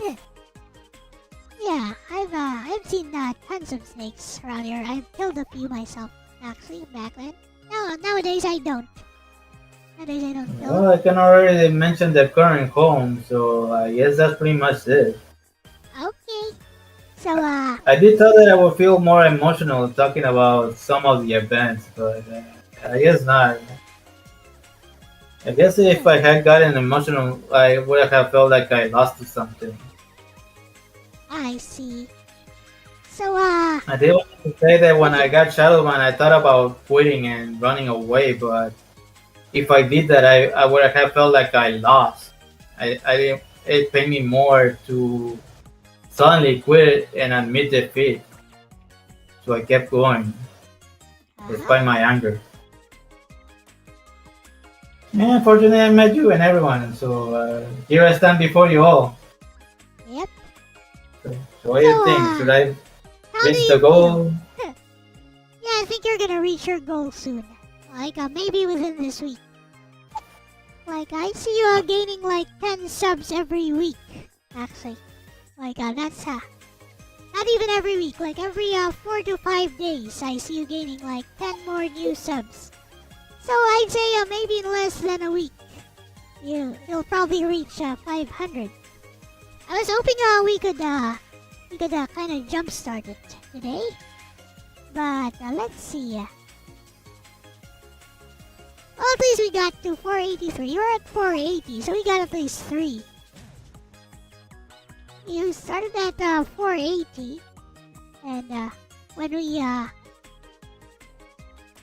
we started the stream, and we got 3 new subs at least. So thank you very much for the new subs, guys. So Thanks. any parting words, Saris, before we end the stream? I'll keep at it and hope to see you all on streams. Remember, tonight is Senran Kagura and Mega Man Legend. Uh-huh. Also remember, Eldra's Commission has a blog and can feature your Elta, just like me. Okay, here's one last question. Now let's try to get you emotional then. Since you mentioned it. Only answer this if you're willing to. What was the saddest, lowest moment of your life so far? Being Shadowban.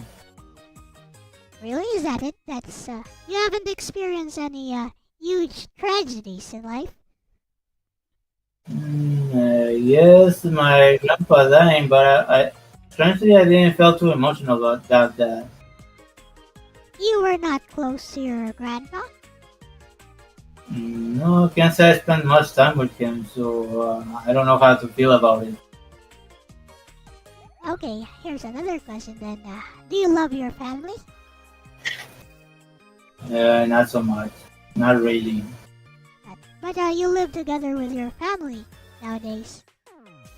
And Yeah, but because I don't have a choice, all the money I had from my job is now gone. I don't really have a choice but to live with them.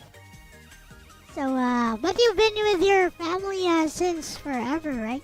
You won't miss them if, something tragic happens to them one day.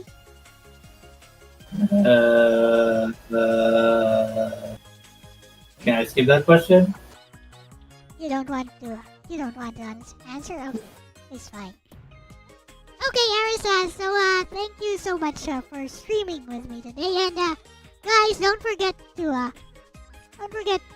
like and subscribe to Aris218. All the links are there in the description and in the sticky in the live chat. But right now I'm going to drop a link to Orc Chief Reviews. I may have my quiet qualities, but I hope to reach you all and move you to tears or make you laugh.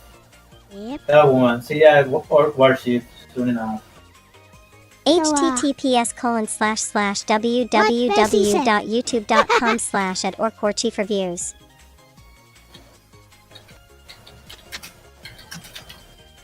So raid Orc. There you go. So with that said, I'm gonna end the stream here. It's a good time to end. And I hope you guys had fun today listening to Aris talk about the different stages of his life. And I hope you continue to support Aris218 and me as well in the future. Likewise. See ya in the next one. Bye bye. Yes, her name is Lexus. Season Box. Thank you for watching as well. So, bye-bye. Bye-bye.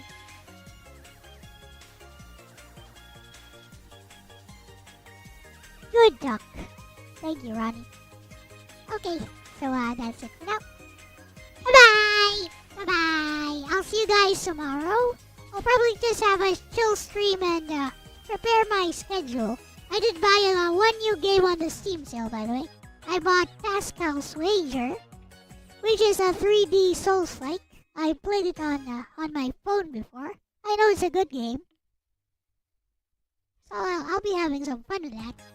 I might do more Demon Souls tomorrow as well, or maybe do some more X-Men Mutant Apocalypse for the SNES. We'll see. So with that said, don't forget to raid Orc Chief Reviews. Subscribe to Aris218. Only 17 subs. 17 subs left.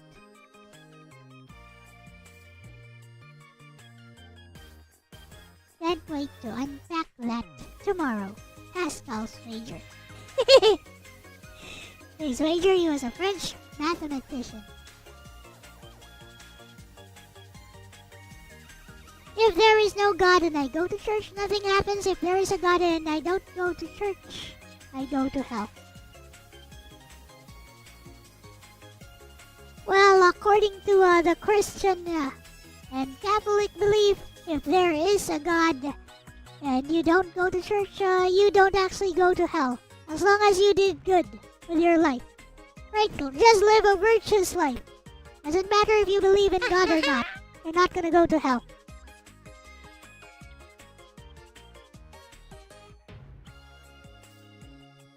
I think that is the proper interpretation.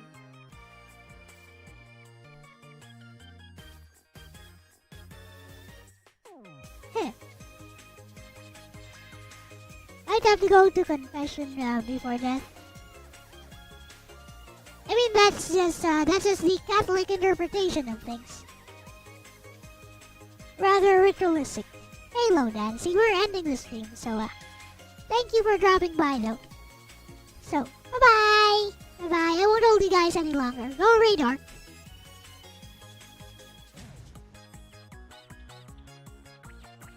He's gonna be streaming soon. He's not streaming right now. He will be soon enough. See ya. Bye-bye. And a 1, and a 2, and a 1, 2, 3.